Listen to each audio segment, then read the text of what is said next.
Jacques 4, verset 8. Approchez-vous de Dieu et il s'approchera de vous. Nettoyez vos mains, pécheurs, purifiez vos cœurs, hommes irrésolus. Ok. Approchez-vous de Dieu et il s'approchera de vous. Voici le verset de base. Tout ce qu'on va dire, tout ce qu'on a commencé à dire. C'est un passage qui est adressé aux croyants. C'est pas un passage qui est adressé d'abord aux païens, mais aux enfants du Seigneur, qui apparemment se sont éloignés du Seigneur. Et le Seigneur passe par Jacques pour leur dire, approchez-vous de Dieu et il s'approchera de vous. En d'autres termes, visitez Dieu et Dieu vous visitera. La vie chrétienne, la marche avec Dieu, la relation avec Dieu, c'est une vie de visitation. C'est une vie où nous visitons Dieu, où Dieu nous visite. C'est une vie où nous nous approchons du Seigneur, où le Seigneur s'approche de nous. Mais ce qui se passe, c'est que beaucoup de croyants arrivés à un moment peuvent développer une mentalité où ils s'attendent exclusivement à ce que Dieu les visite, à ce que Dieu s'approche d'eux. Et parfois, ils peuvent attendre 1 mois, 2 mois, 3 mois, 1 an. Et à un moment, ils vivent dans la frustration parce qu'ils s'attendent que Dieu les visite. Ils s'attendent à des visitations divines. Et Dieu ne le fait pas. Pourquoi? Parce que certains sont ignorants d'un principe. Ce principe est écrit dans Jacques 4, le verset 8. C'est que lorsque Dieu ne s'approche pas de toi, qu'est-ce que tu dois faire? Tu dois t'approcher de lui. Lorsque Dieu ne te visite pas, toi, visite-le. Mais est-ce que tu peux visiter quelqu'un sans savoir où il habite?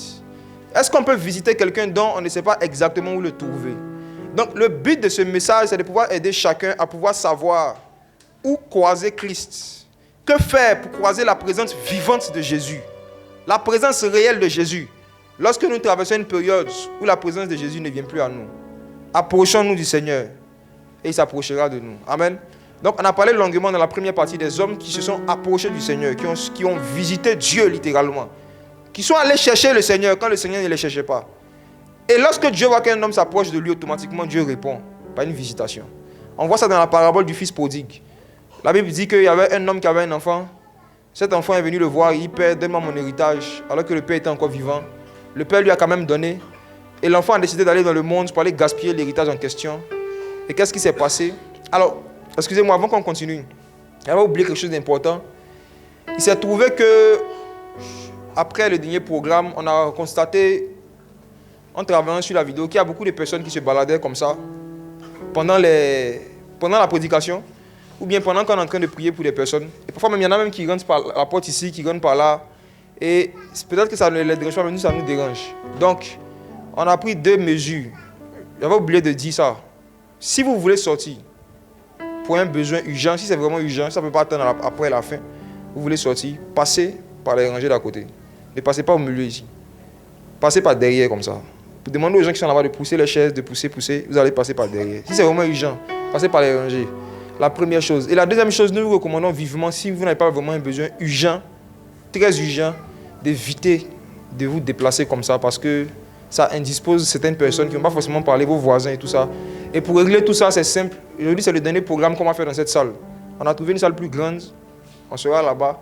On va aménager un espace pour les ressortissants. Je ne sais pas comment les appeler. Ceux qui aiment sortir. Voilà. Les ressortissants de la CDAO. Ils auront un espace pour eux pour se balader. S'ils veulent sortir, on va aménager une grande salle qu'on a trouvée là-bas. Après, aujourd'hui, on sera tous là-bas. Donc, on va aménager un espace pour vous. Si vous savez que vous êtes un ressortissant, on va vous informer. Est-ce que vous comptez sortir pendant ou après, pendant la fin? Si oui, voici votre place, mettez-vous là-bas. Oui. Si vous savez que vous pouvez rester tranquille, assis, jusqu'à la fin, mettez-vous là. On va aménager un espace pour vous parce que c'est sérieux. On ne veut pas être distrait ou être dérangé par des personnes. Vous voyez? Voilà. Et c'est qu'il y a certains ici qui étaient musulmans avant, quand vous étiez à la Mecque, vous êtes sûr que pendant que l'imam est arrêté, il est en train de faire ses histoires, vous pouvez passer comme ça. Même quand tu n'es pas musulman, quand tu les vois en train de prier, tu peux venir sauter les gens comme ça. On a vu dans une vidéo avec les frères, il y a quelqu'un qui était couché sous l'onction, puis on voit quelqu'un qui passe, il la saute comme ça. Oh, aucun respect. Donc nous, on va aider les gens, on va rééduquer les gens. On va se mettre dans une salle plus grande, on va vous montrer des couloirs pour vous. Si vous voulez sortir, ne passez pas devant les caméras, ne dérangez pas vos voisins. Ok. Donc pour revenir à ce que je disais, la vie chrétienne est une vie de visitation. Et c'est vraiment important de comprendre ce principe-là pour ne pas vivre dans la frustration, dans la relation avec le Saint-Esprit. Parce que parfois, tu peux t'attendre à quelque chose venant de Dieu qu'il ne compte pas faire pour toi, qu'il ne fera jamais. Et tu vas vivre frustré. Tu peux t'attendre à quelque chose du Seigneur qui n'a jamais dit qu'il va te donner. Vous voyez? Et lorsque nous marchons avec Dieu, notre relation avec Dieu n'est pas régie par les promesses que nous faisons à Dieu. Ça veut dire que ce n'est pas parce que nous avons promis à Dieu d'être saints que nous le devenons. Ce n'est pas parce que nous avons promis à Dieu d'être obéissants qu'on devient obéissant. Ce n'est pas parce que nous avons promis à Dieu que Seigneur, je serai toujours dans ta présence, que forcément on sera dans sa présence. La relation avec Dieu commence par les promesses de Dieu. C'est Dieu qui nous a promis de nous rendre saints. C'est lui qui nous a promis de nous rendre obéissants. C'est lui qui nous a promis de nous faire rentrer dans sa présence. Donc évitez, si vous voulez vivre, éviter des frustrations, évitez de faire des promesses à Dieu. Évitez de faire des promesses à Dieu. Évitez de faire des promesses à Dieu. J'ai été un nouveau converti. Je sais ce que c'est que d'avoir envie de prouver à Dieu que tu es le meilleur chrétien. Tu es le meilleur enfant parmi tous les enfants qu'il avait avant que toi tu rentres dans le royaume. À part toi, il n'y a point d'autres enfants. Je sais que beaucoup ce désir vous anime. Donc ça vous arrive souvent dans les débuts avec le Seigneur de lui faire des promesses. Père, je ne vais jamais t'abandonner. Tu entends que telle personne est tombée dans un péché. Oh Seigneur, te rends grâce. Moi, regarde-moi bien. Je ne vais jamais faire ça. Je ne sais pas comme ça. Il y a des péchés, tu entends les gens tombent dedans et tu commences à faire des promesses à Dieu. Seigneur, je sais qu'actuellement tu dois être triste. Mais t'inquiète pas, tu peux compter sur moi. Moi en tout cas, je ne vais pas faire ça. C'est ce que Pierre a fait avec Jésus. Jésus a dit, je vais aller à la croix. Vous tous, vous allez m'abandonner. Pierre a dit, pardon, répète. Vous tous, qui est qui? Il dit, moi, ce qui me concerne, même si tu meurs sur la croix, on se crucifie ensemble. Je ne vais jamais t'abandonner. Jésus l'a regardé. Jésus a prophétisé. Il dit, toi, tu vas me renier même plus que Judas. Judas va me renier une fois. Toi, 3 fois. Pierre dit, Seigneur, regarde, tu vas voir. Et Pierre s'est retrouvé dans une situation où il s'est surpris en train de faire ce qu'il avait promis à Jésus, qu'il n'a jamais fait. Et je suis sûr que beaucoup d'entre vous ont déjà vécu ça. Après votre baptême, vous allez faire des promesses à Dieu. Seigneur, je vais prier chaque jour. Je vais lire ma Bible chaque jour. Seigneur, à partir de 21h, tu peux compter sur moi. Je serai là, à tes pieds, au pied de la croix. Oh, la croix, la croix.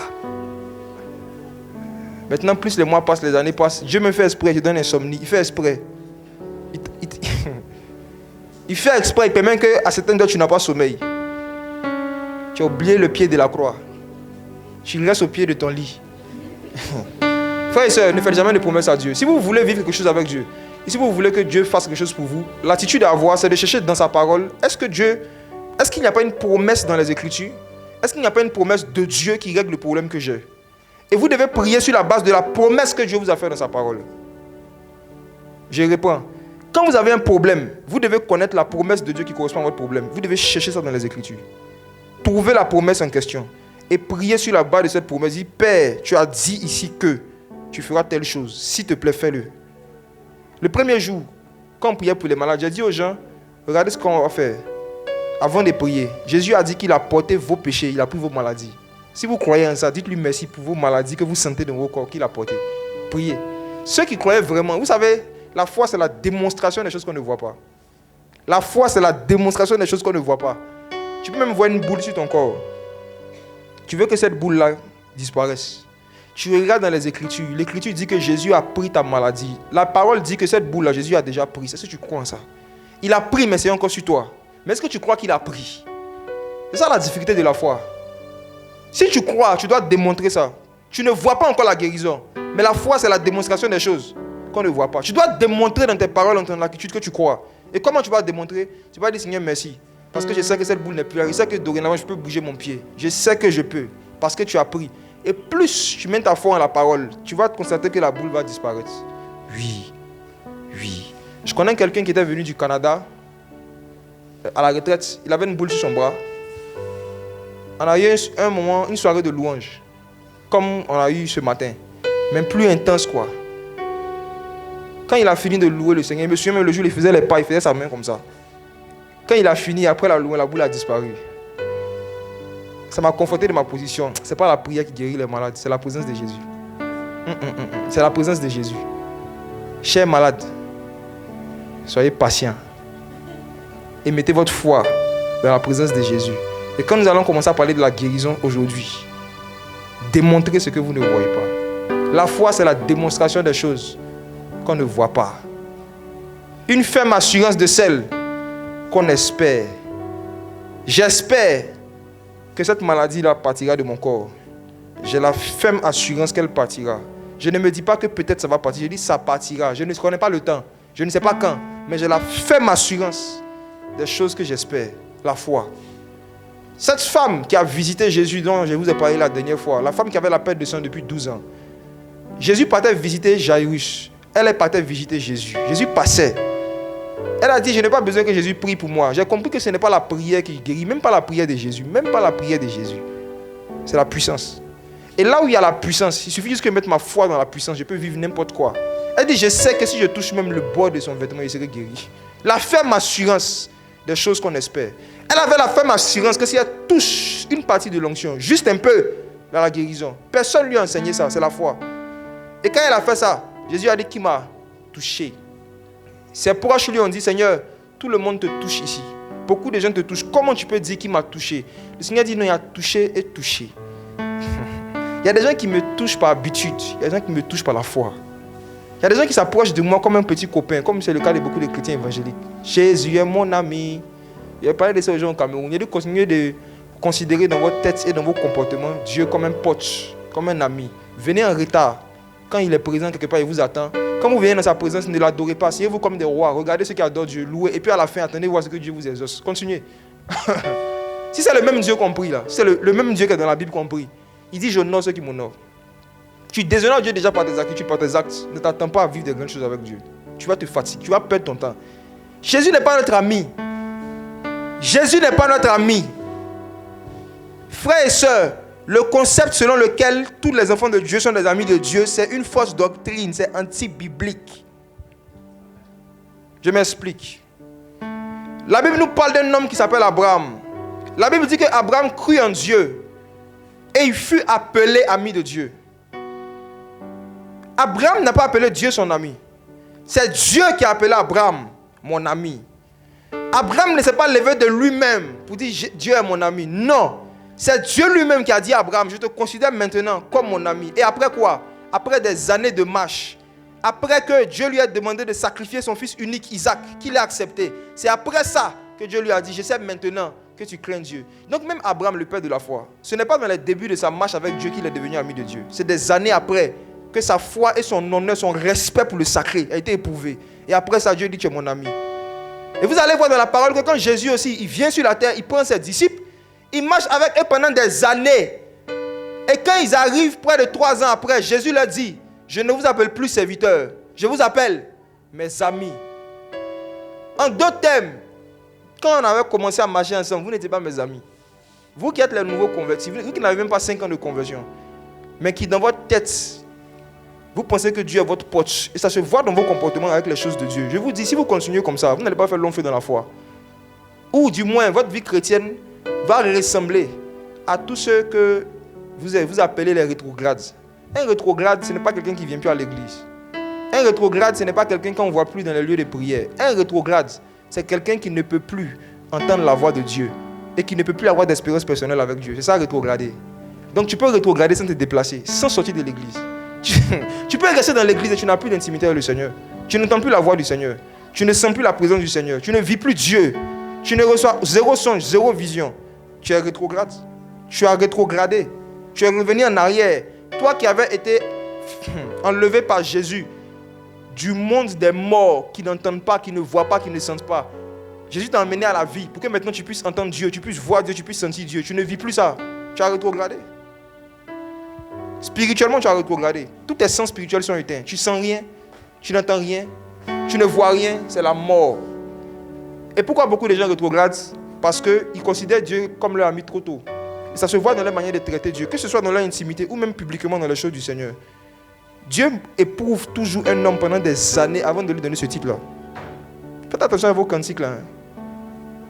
Mon meilleur ami. Moi, je n'aime pas ça. Hein? Non. Faites attention. Avant de chanter, examine-toi. Jésus dit, vous êtes mes amis si vous faites ce que je vous commande. Donc, il faut être franc avec toi-même. Si tu es sûr que tu fais ce qu'il te commande, chante. Qu'il est ton meilleur ami. Chante. Si tu es sûr, examine-toi avant de chanter. Examine-toi avant de chanter. Sinon, tu risques de ne ni être visité par Dieu, ni avoir la possibilité de visiter Dieu, d'être dans la frustration et de devenir un spectateur dans le corps de Christ. Qui regarde des gens grandir spirituellement, qui regarde des gens s'épanouir dans la présence de Dieu, qui regarde des gens faire des progrès dans la foi. Et toi-même, toujours au même niveau, mais sans perdre tes bonnes valeurs. Tu peux toujours rester doux, calme, gentil avec les gens, mais ne plus avancer spirituellement. Tu peux toujours garder le fruit de l'esprit et puis ne plus grandir dans l'esprit. Est-ce que vous vous souvenez de la femme de Lot? La Bible dit que lorsqu'il devait sortir de Sodome et Gomorrhe, les anges du Seigneur ont donné une recommandation à Lot et à sa famille. Lorsqu'on part, on ne regarde plus en arrière. La Bible dit que sa femme, la femme de Lot et Lot, les deux, c'étaient des justes. Ils étaient considérés comme des justes. Et un juste, c'est le sel de la terre. Jésus nous a dit, vous êtes le sel de la terre, n'est-ce pas? Partout où il y a un juste, il y a du sel. La femme de Lot était du sel. Elle donnait de la saveur à sa famille, de la saveur à Gomorrhe, de la saveur à son mari, mais parce qu'elle a blagué avec Dieu. Parce que Dieu a donné une recommandation. Et peut-être, je ne sais pas, peut-être dans sa tête, elle s'est dit, oh, c'est vrai qu'il a dit, on ne se retourne pas. Mais Jésus est mon ami de tous les jours. Il peut me retourner un peu, ça fait quoi? La Bible dit qu'elle s'est retournée comme ça. Elle est devenue statue, mais de sel. Elle a gardé le sel, mais elle n'avançait plus. Statue de sel. Toujours salée, mais plus de progrès. Toujours salé, mais toujours au même endroit. Peut-être que tu m'écoutes, c'est ton état spirituel. Tu es salé. Quand on te parle des choses du Seigneur comme ça, on voit que tu aimes Dieu. Mais ça fait 3 ans, tu as la même vie de prière. Ça fait 2 ans, ça fait 4 ans, ça fait des années.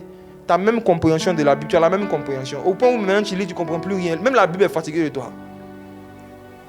Toi-même, quand tu ouvres ta Bible, tu sais que toi-même, tu énerves ta Bible. Et puis ta Bible commence à t'énerver aussi. Parce que tu ne progresses plus. Oh, mes frères, lorsque nous ne progressons plus spirituellement, c'est la frustration qui s'installe dans notre cœur. Et parfois la jalousie. Voici pourquoi mon souhait, c'est que vous preniez très au sérieux les choses du Seigneur, très au sérieux la parole de Dieu. Et que vous considérez toujours dans votre cœur, dans votre tête, Dieu comme un grand roi. Que vous ne laissez personne vous enlever cette image de Dieu dans votre tête. Un grand roi qu'il faut craindre, qu'il faut respecter et qu'il faut honorer dans les actes et dans les paroles, en tout temps. Toujours avoir cette considération pour Dieu, toujours. Le diable va tout faire, surtout quand Dieu commence à utiliser puissamment des hommes. Le diable va tout faire pour essayer de te convaincre que toi et puis Dieu, vous avez fréquenté ensemble. Il va tout faire pour te convaincre que tu es un peu comme Dieu. Vous êtes pareil. Il va tout faire pour essayer de te pousser à traiter Dieu comme un petit ami. Comme un pote. Je me bats avec ça, je lutte avec ça. Mais je vois que parmi vous, beaucoup, vous n'êtes même pas conscient de ça.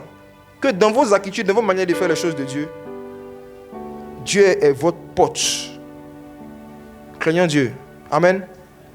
La Bible dit, l'ange de l'Éternel campe autour de ceux qui le craignent. L'intensité d'un mouvement angélique, l'intensité d'un mouvement de l'Esprit de Dieu autour d'un être humain ou dans un lieu dépend du niveau de crainte de Dieu qu'on manifeste dans le lieu. Plus on va honorer Dieu dans notre manière de faire les choses, plus Dieu va nous honorer. Parce qu'il honore ceux qui l'honorent. Il honore ceux qui l'honorent. Mes frères, revenons maintenant aux humains qui ont visité Christ lorsque Dieu ne le visitait pas. Je veux sortir un peu, étendre un peu le sujet, pas seulement sur les humains, mais sur toute la création. Je veux partager 3 vérités profondes avec vous, mes frères et sœurs, sur les visitations divines.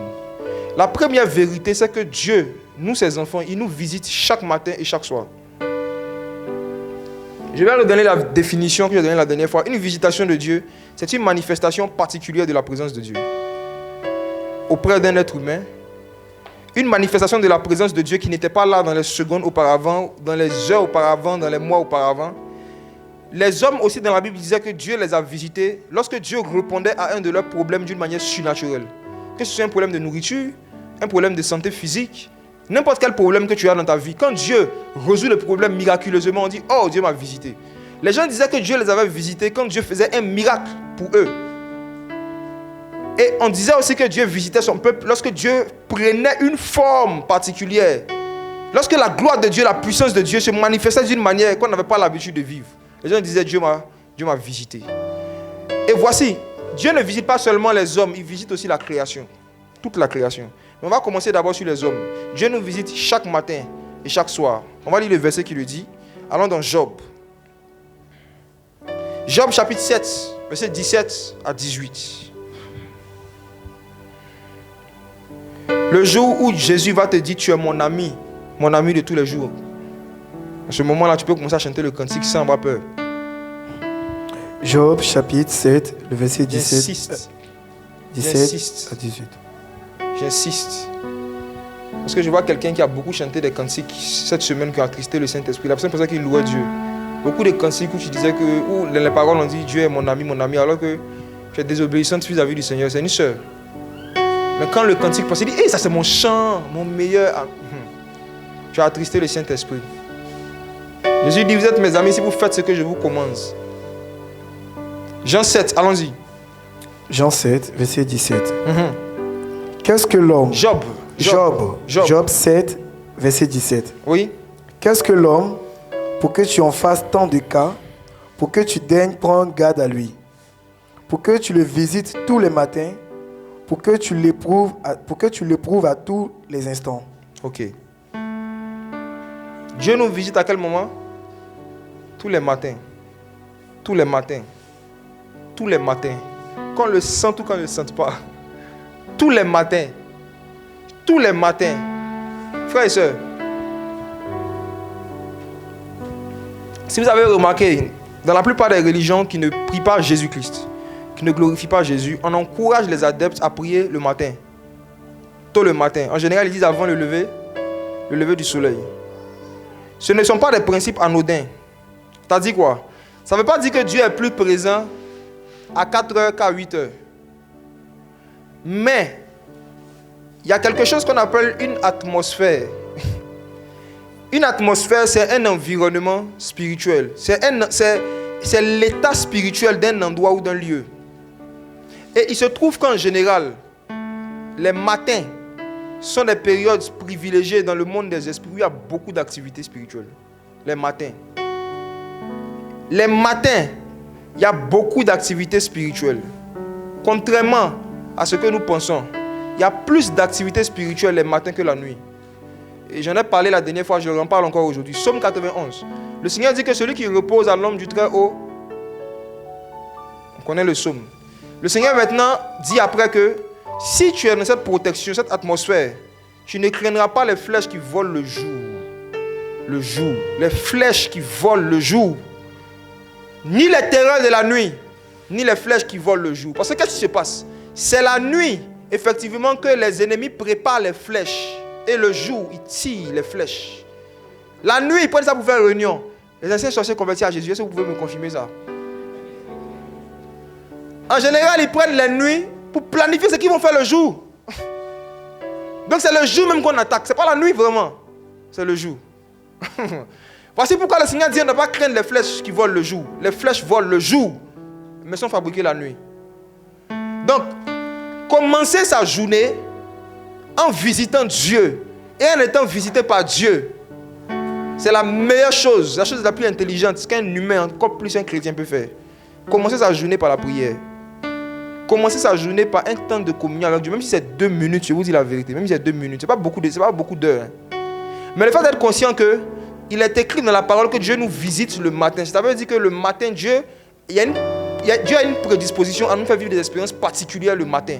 Demandez aux gens qui marchent avec Dieu depuis des années et qui ont déjà fait des expériences de se lever tôt pour prier.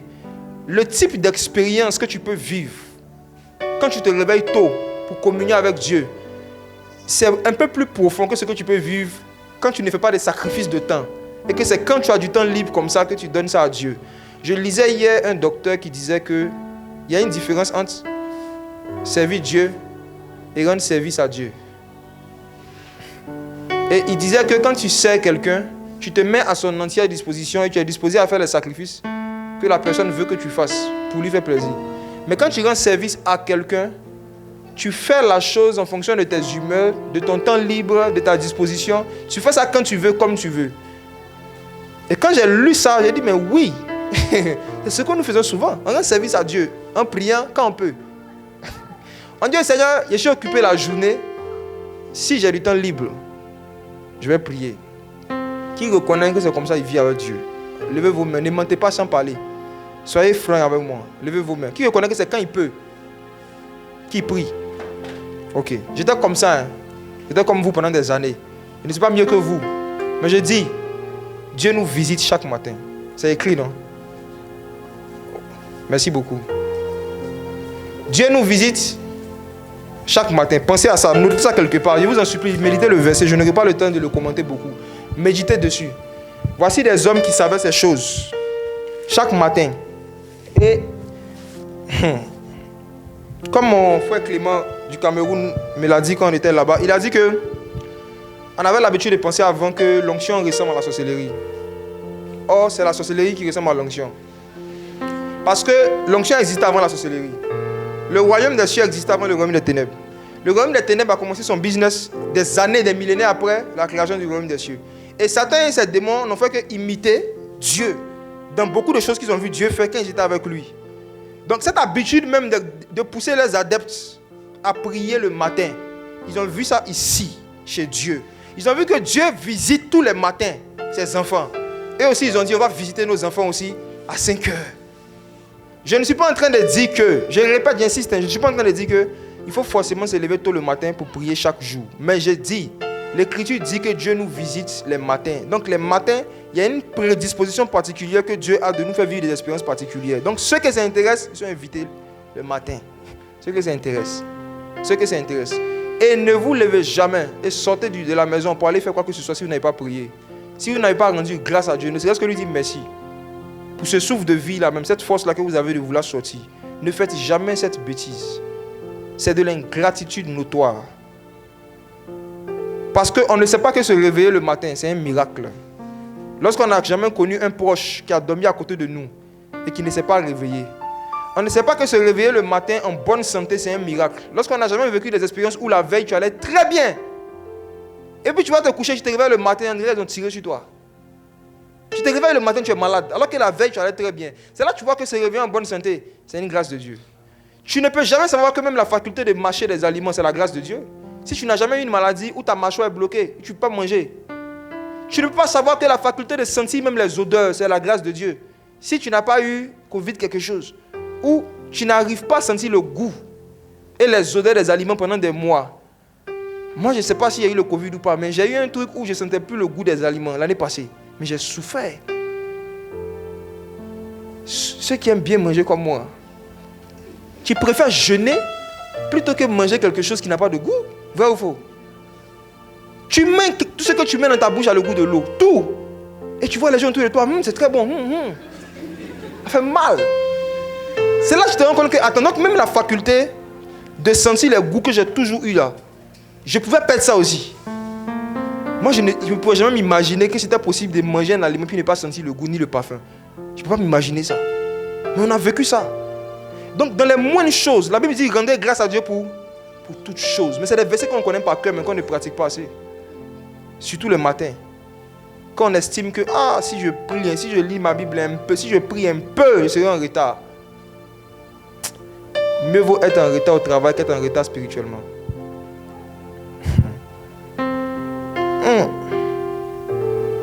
La Bible dit dans Proverbe, n'aime pas le sommeil, de peur que la pauvreté te surprenne comme un voleur. Ça peut être la pauvreté spirituelle aussi. N'aime pas le sommeil. Tu sais que tu as des choses à faire. Tu sais qu'à partir de telle heure, tu dois t'apprêter pour être allé au travail. Réveille-toi donc plus tôt si tu veux vraiment communier avec Dieu. Si tu veux visiter Dieu, réveille-toi plus tôt. Si vous ne vous disciplinez pas, si vous n'avez pas de temps spécifiques que vous accordez à communier avec le Seigneur, mais que vous restez toujours dans le mood de « je suis conduit par l'esprit », c'est l'esprit de paresse qui va vous conduire. C'est l'esprit de sommeil qui va vous conduire. C'est l'esprit de déshonneur vis-à-vis du Seigneur qui va vous conduire. Et vous allez voir que finalement vous ne priez plus. Organisez-vous, disciplinez-vous. Je ne vais jamais le dire assez. Ce n'est pas la première fois que beaucoup d'entre vous entendez ça, mais vous n'avez pas encore commencé à pratiquer jusque-là. C'est pour ça que j'insiste encore. Vous risquez de vivre frustré dans la marche avec le Seigneur. Parce que vous ne vous disciplinez pas pour visiter Dieu. Dieu nous visite. Chaque matin, il est disposé. Lisons un autre passage.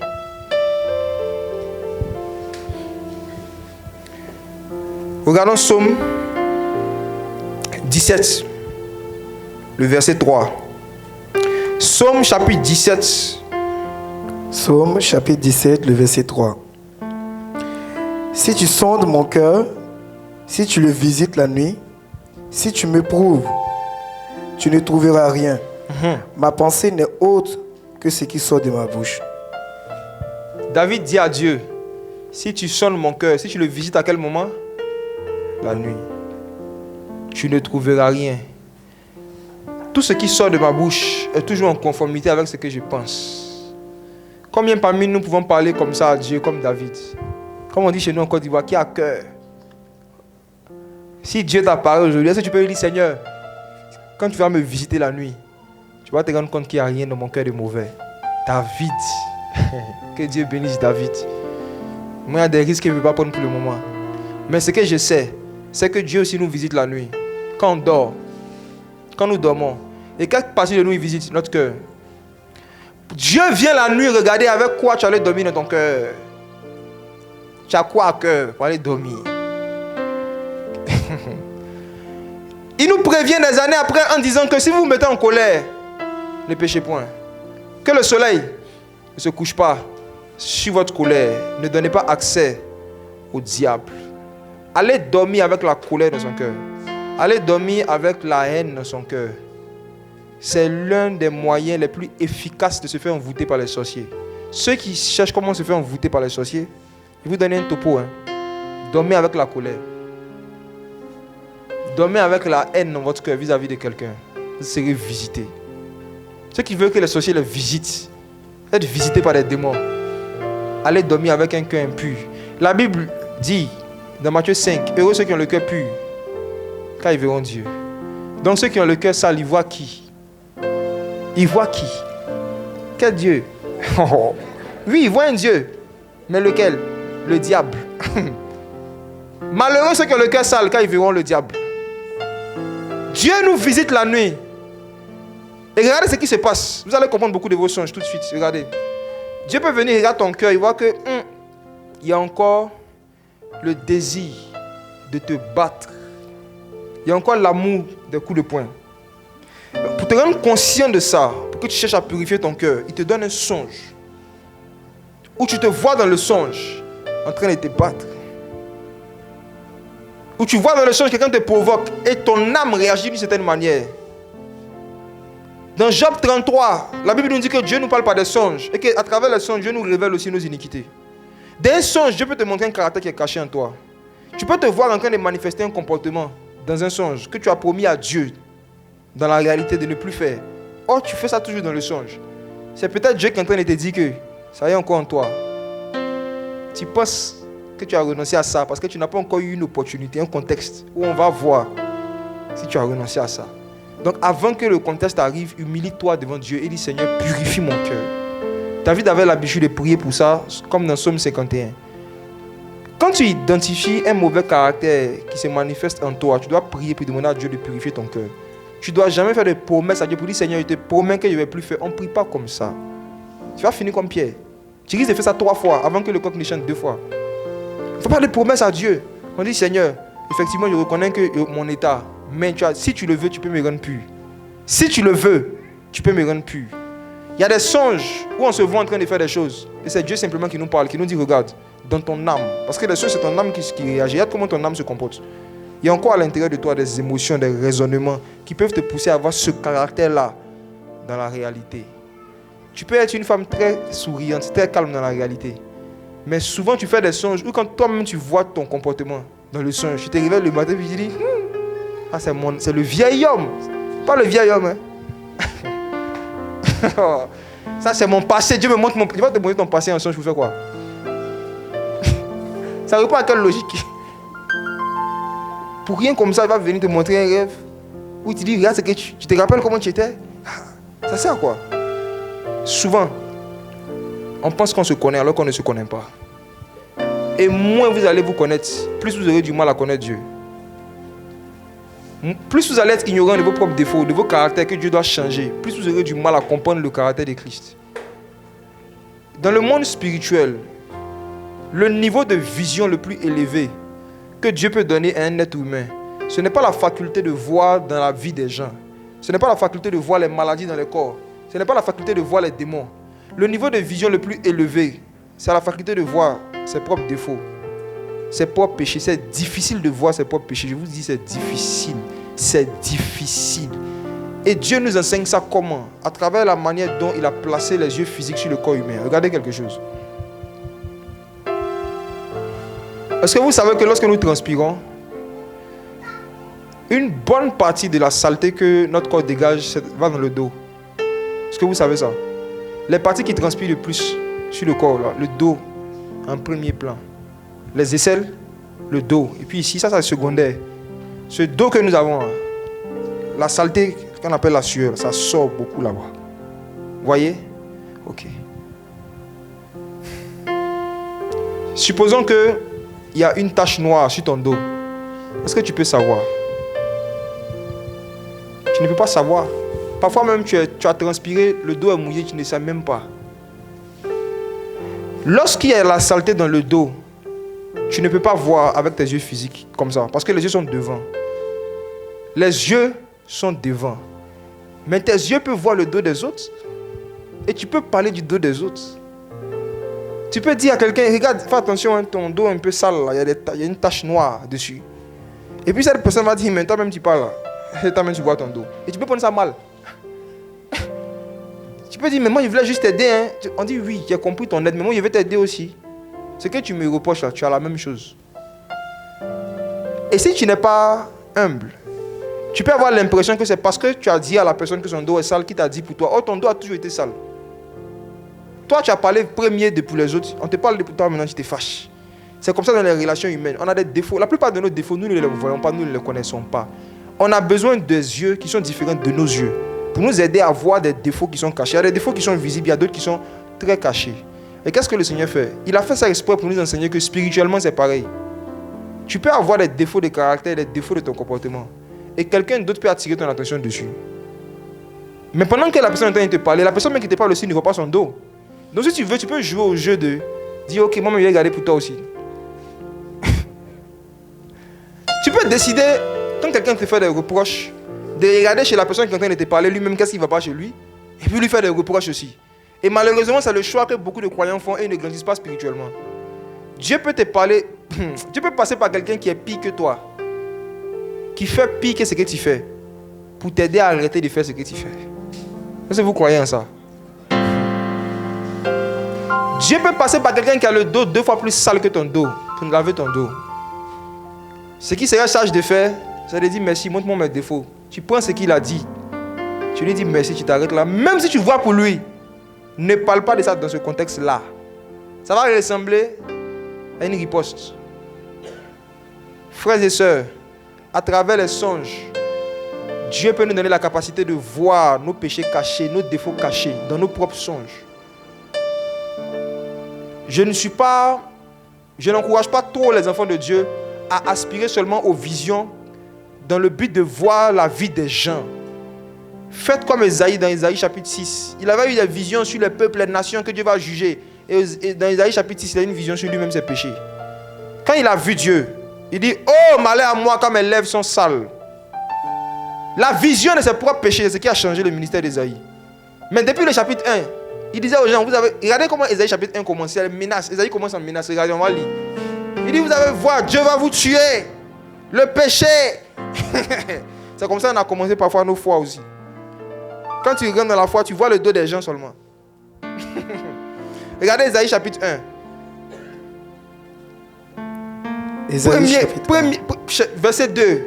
Première parole d'Ésaïe. Il dit quoi? Cieux, écoutez, terre, prête l'oreille. Lui menace le ciel. Car l'Éternel parle. J'ai nourri et élevé des enfants, mais ils se sont révoltés contre moi. Voilà. Le bœuf connaît son possesseur. L'âne, la crèche de son maître. Israël ne connaît rien. Mon peuple n'a pas d'intelligence. Comme ça, il a connu son ministère. Il a connu Dieu en tant que celui qui lui révèle les péchés des gens. Dieu l'a laissé dans le chapitre 1. Il a fait ça au chapitre 2. Il a fait ça au chapitre 3. Il a fait ça au chapitre 4. Et arrivé au chapitre 6, Dieu dit, bon, je vais te faire grandir spirituellement. Et quand tu grandis spirituellement, le premier signe que tu es en train de passer dans une nouvelle étape de ta marche avec Dieu, c'est que Dieu commence à beaucoup te révéler tes défauts. Dieu commence à beaucoup te révéler tes propres péchés, soit par des songes, par des prédications, par des interpellations des gens, par des critiques, par des remarques. Et tu ne sais pas que Dieu est en train de te visiter. Pour toi, les gens sont contre toi, ils sont en train d'attaquer. Ésaïe dit l'année de la mort du roi Osias. J'ai vu une vision. J'ai vu le Seigneur assis sur son trône. Le pan de sa robe remplissait le temple. Et je voyais les anges qui étaient là, qui disaient Saint, Saint, Saint, Saint. Et qu'est-ce qui m'est arrivé dans tout ça? J'ai dit malheur à moi. Au commencement, il a commencé par malheur aux autres.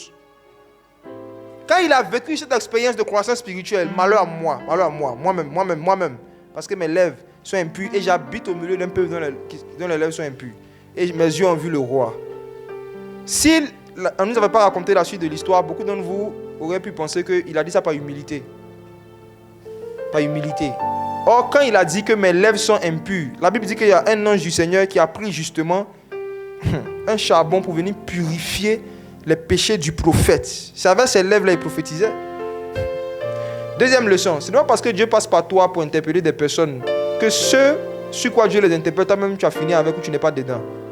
Dieu est passé par Jonas pour prêcher la repentance à Ninive. Or, Jonas même devait se repentir du racisme. Jonas avait besoin de repentance. Il avait désobéi à Dieu. Et il ne voulait pas que les gens de Ninive se convertissent. Il avait un cœur comme ça. Et puis Dieu lui dit, bon, on va prêcher la repentance quand même. Dieu passe par lui. Quand les gens se convertissent, la Bible dit qu'il se met en colère. Il dit, voici pourquoi je ne voulais pas leur prêcher. Je savais qu'ils allaient se convertir. Je savais. Et Jonas s'est fâché. Il a dit à Dieu, tue-moi, je ne veux plus vivre. Regardez quelqu'un qui avait un cœur comme ça. C'est lui que Dieu a utilisé. Si Dieu a utilisé Jonas, il peut t'utiliser aussi. La vie de Jonas est un encouragement pour nous montrer que Dieu aussi n'attend pas que nous devenions parfaits dans notre comportement avant de nous utiliser. Amen. Sinon, Jonas allait l'utiliser à 115 ans. C'est un gars qui avait désobéi, qui s'est repenti, et puis 3 jours plus tard, en même temps, paf, on l'a utilisé pour faire un grand réveil. Et le lendemain de ce réveil-là, il pêche encore. Il se met en colère contre Dieu. Il murmure contre l'œuvre que Dieu est en train de faire. Mais Dieu l'a utilisé. Oh, Dieu n'utilise pas les hommes parfaits.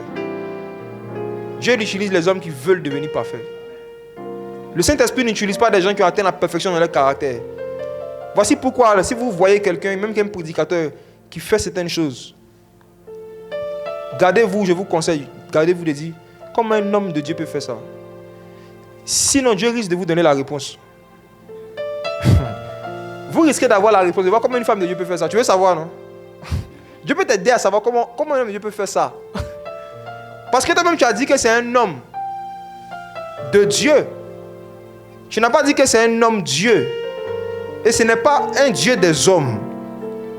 À cause du fait que c'est un homme, comme toi, lui aussi, il faut que son cœur soit purifié. Il faut qu'il soit visité par Dieu pendant la nuit. Priez chaque fois avant de dormir. Dis Seigneur, visite mon cœur, sonde-moi pendant la nuit. Ne priez pas pour que Dieu vous donne des songes sur la vie des gens. Arrêtez ça. Ils sont ici. Vous partez dormir dans l'espoir que Dieu vous montre quelque chose sur telle sœur. Il y en a qui prient pour ça. Ils soupçonnent quelqu'un va prier, Seigneur, révèle. Tu risques de faire un songe. L'ennemi de la révélation, c'est le soupçon. À partir du moment où tu soupçonnes quelqu'un d'avoir fait quelque chose, ne crois pas au songe que tu fais sur la personne. C'est un conseil que je vous donne dans le prophétique. Vos prophéties et vos songes peuvent être influencés par vos soupçons. À partir du moment où tu soupçonnes en ton cœur quelqu'un d'avoir fait quelque chose, ne crois pas dans tout ce que tu vas voir par rapport à la personne. L'ennemi de la révélation, c'est le soupçon. L'amour ne soupçonne point. La charité ne soupçonne pas le mal. La charité ne soupçonne pas le mal. Frères et sœurs, lisons maintenant les versets qui parlent de comment est-ce que Dieu visite la création. Il nous visite matin, il nous visite le soir, nous les humains. Et ensuite, Psaume 65, on va lire à partir du verset 8. Psaume 65, à partir du verset 8. Verset 8. Il apaise le mugissement des mers, le mugissement de leurs flots et le tumulte des peuples. La Bible nous informe ici que lorsqu'il y a des moments où la mer fait du bruit et qu'il y a des moments où le bruit de la mer s'arrête, c'est un mouvement de Dieu. C'est Dieu qui fait arrêter le tumulte des flots de la mer. Quand la mer devient calme, ce n'est pas le hasard, ce n'est pas la nature. C'est Dieu qui dit à la mer, bon, tu as trop parlé, il y a un temps pour parler, un temps pour se taire. Et la mer devient subitement calme. C'est un mouvement de Dieu. Allons-y. Verset 9. Ceux qui habitent aux extrémités du monde s'effraient de tes prodiges. Tu remplis d'allégresse l'Orient et l'Occident. Verset 10. Tu visites la terre et tu lui donnes l'abondance. Tu la combles de richesses. Le ruisseau de Dieu est plein d'eau. Tu prépares le blé quand tu la fertilises ainsi. La Bible dit que Dieu visite aussi quoi? La terre. Dieu visite la terre. Et l'abondance de la terre, le fait que la terre arrive à produire des légumes, des fruits, des richesses, c'est une visitation de Dieu. Ah oui. C'est parce que Dieu visite la terre que la terre arrive à produire des richesses. C'est ce que la parole nous dit. Le fait même que des herbes poussent quelque part, c'est parce que Dieu a visité cet endroit. Quand Dieu maudit une partie de la terre, il n'y a rien qui pousse là-bas. Vous vous souvenez de Caïn? Ok. La Bible dit que lorsque Caïn a tué son frère, il a versé son sang dans la terre. Et le Seigneur a dit à Caïn, la voix du sang de ton frère crie de la terre jusqu'à moi. Et à cause de cela, la terre ne va plus te donner son fruit. C'est-à-dire que Caïn, partout où il va partir, il va essayer de labourer. La terre va le reconnaître. La terre a une mémoire. La terre a une voix. Nos ancêtres du village là, c'est ça, ils jouent souvent. La terre parle. La terre a des souvenirs. La terre a des émotions. La terre est un être vivant. La terre fait partie de la création comme vous et moi. La terre est un être vivant. La terre, c'est un être vivant. C'est un être vivant. C'est un être vivant. Le Seigneur m'a donné des prophéties sur des personnes ici qui sont dans des histoires de terrain. On va se parler tout à l'heure. La terre est un être vivant. Vouloir acquérir un terrain, c'est vouloir acquérir quelque chose de spirituel. Demandez aux Hébreux. Des gens meurent. Des gens tombent malades à cause des histoires de terrain. Les gens pensent que les terres et les terrains, ce sont des endroits ordinaires. Or, ce sont des endroits spirituels. Il y a des territoires qui sont des lieux de réunion de sorciers. Il y a des terres qui sont des lieux où on enterre des bébés. Il y a des terrains qui sont des endroits où on dépose des utérus pour ne pas que les femmes accouchent. Et les gens ne veulent pas que ce genre d'endroit-là soit acheté par quelqu'un qui a Christ en lui. Des gens refusent que des chrétiens, que des gens qui ont l'Esprit de Dieu soient propriétaires de certains endroits pour ne pas que des malédictions soient abrégées là-bas. Parce qu'ils savent que toute terre dont tu vas devenir propriétaire par la puissance du Saint-Esprit, Dieu va détruire les malédictions qui sont là. Tu n'auras pas besoin de prier ni de verser huile d'onction. L'onction, la source de l'onction habite en toi. Il s'appelle Jésus. Quand tu vas devenir propriétaire de l'endroit, automatiquement, il y a des choses que les occultistes ne pourront plus faire là. Donc Dieu doit visiter la terre. Et on voit dans les Écritures que Dieu visite la terre et il amène quoi? Dans l'abondance. Dans l'abondance. Il lui donne des richesses. Mes frères et sœurs, si Dieu, notre Père, qui n'est pas le Père de la terre, prend le temps de visiter la terre et le mettre dans l'abondance, qu'est-ce qu'il veut faire pour nous qui sommes ses enfants? Qu'est-ce qu'il veut faire pour nous qui avons plus de valeur que la terre? Qu'est-ce qu'il veut faire pour nous? Qu'est-ce qu'il peut faire pour nous? Dieu peut décider de te visiter dans le but de te mettre dans l'abondance. C'est une visitation du Seigneur. Mais, permettez-moi de vous partager un mystère par rapport à la terre.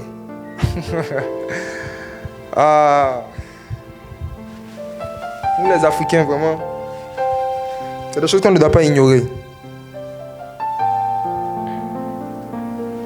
Qui a déjà assisté, que ce soit dans des vidéos physiquement, à des cérémonies où des personnes prennent des liqueurs, ils prennent des substances et puis ils versent et puis ils parlent à la terre? Qui a déjà vu ça? Ok. Tu n'as pas vu ça, c'est que tu as grandi en Europe. Puis on est arrivé en Côte d'Ivoire, à Kwaba. Alors, ces pratiques-là sont basées sur des connaissances de certaines réalités spirituelles. Ce sont des connaissances universelles qu'on retrouve dans les Écritures, qu'on retrouve dans la Bible. Qui est la terre? Le Seigneur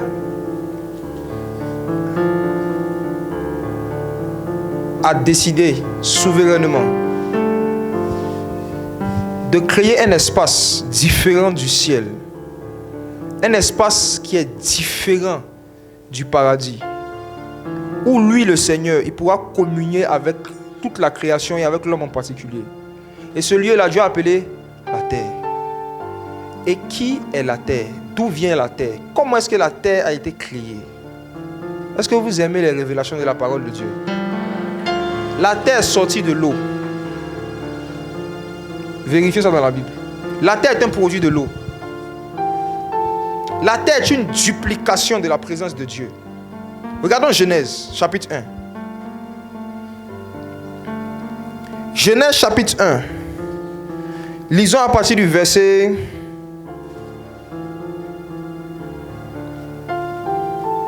9.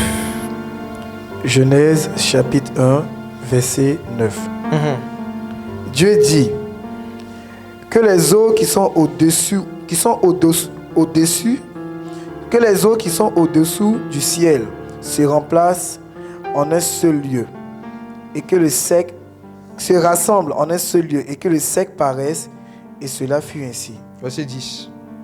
Dieu appela le sec terre et il appelait la masse des eaux mer. Dieu vit que cela était bon. Regardez quelque chose. Au commencement, le sec n'existait pas, du moins n'était pas visible. L'Esprit de Dieu se mouvait au-dessus des eaux. Et Dieu a décidé d'aménager un endroit au milieu de cette eau où les humains allaient pouvoir habiter. Et cet endroit-là devait être différent des eaux. Donc Dieu demande que les eaux se rassemblent en un endroit et qu'il laisse un espace. Donc la terre, qui était appelée le sec auparavant, était recouverte par l'eau. Voici pourquoi jusqu'à aujourd'hui, quand on creuse la terre, qu'est-ce qu'on trouve en bas? De l'eau. La terre et l'eau étaient confondues. Il n'y avait pas de distinction entre la terre et les eaux. C'était la même chose.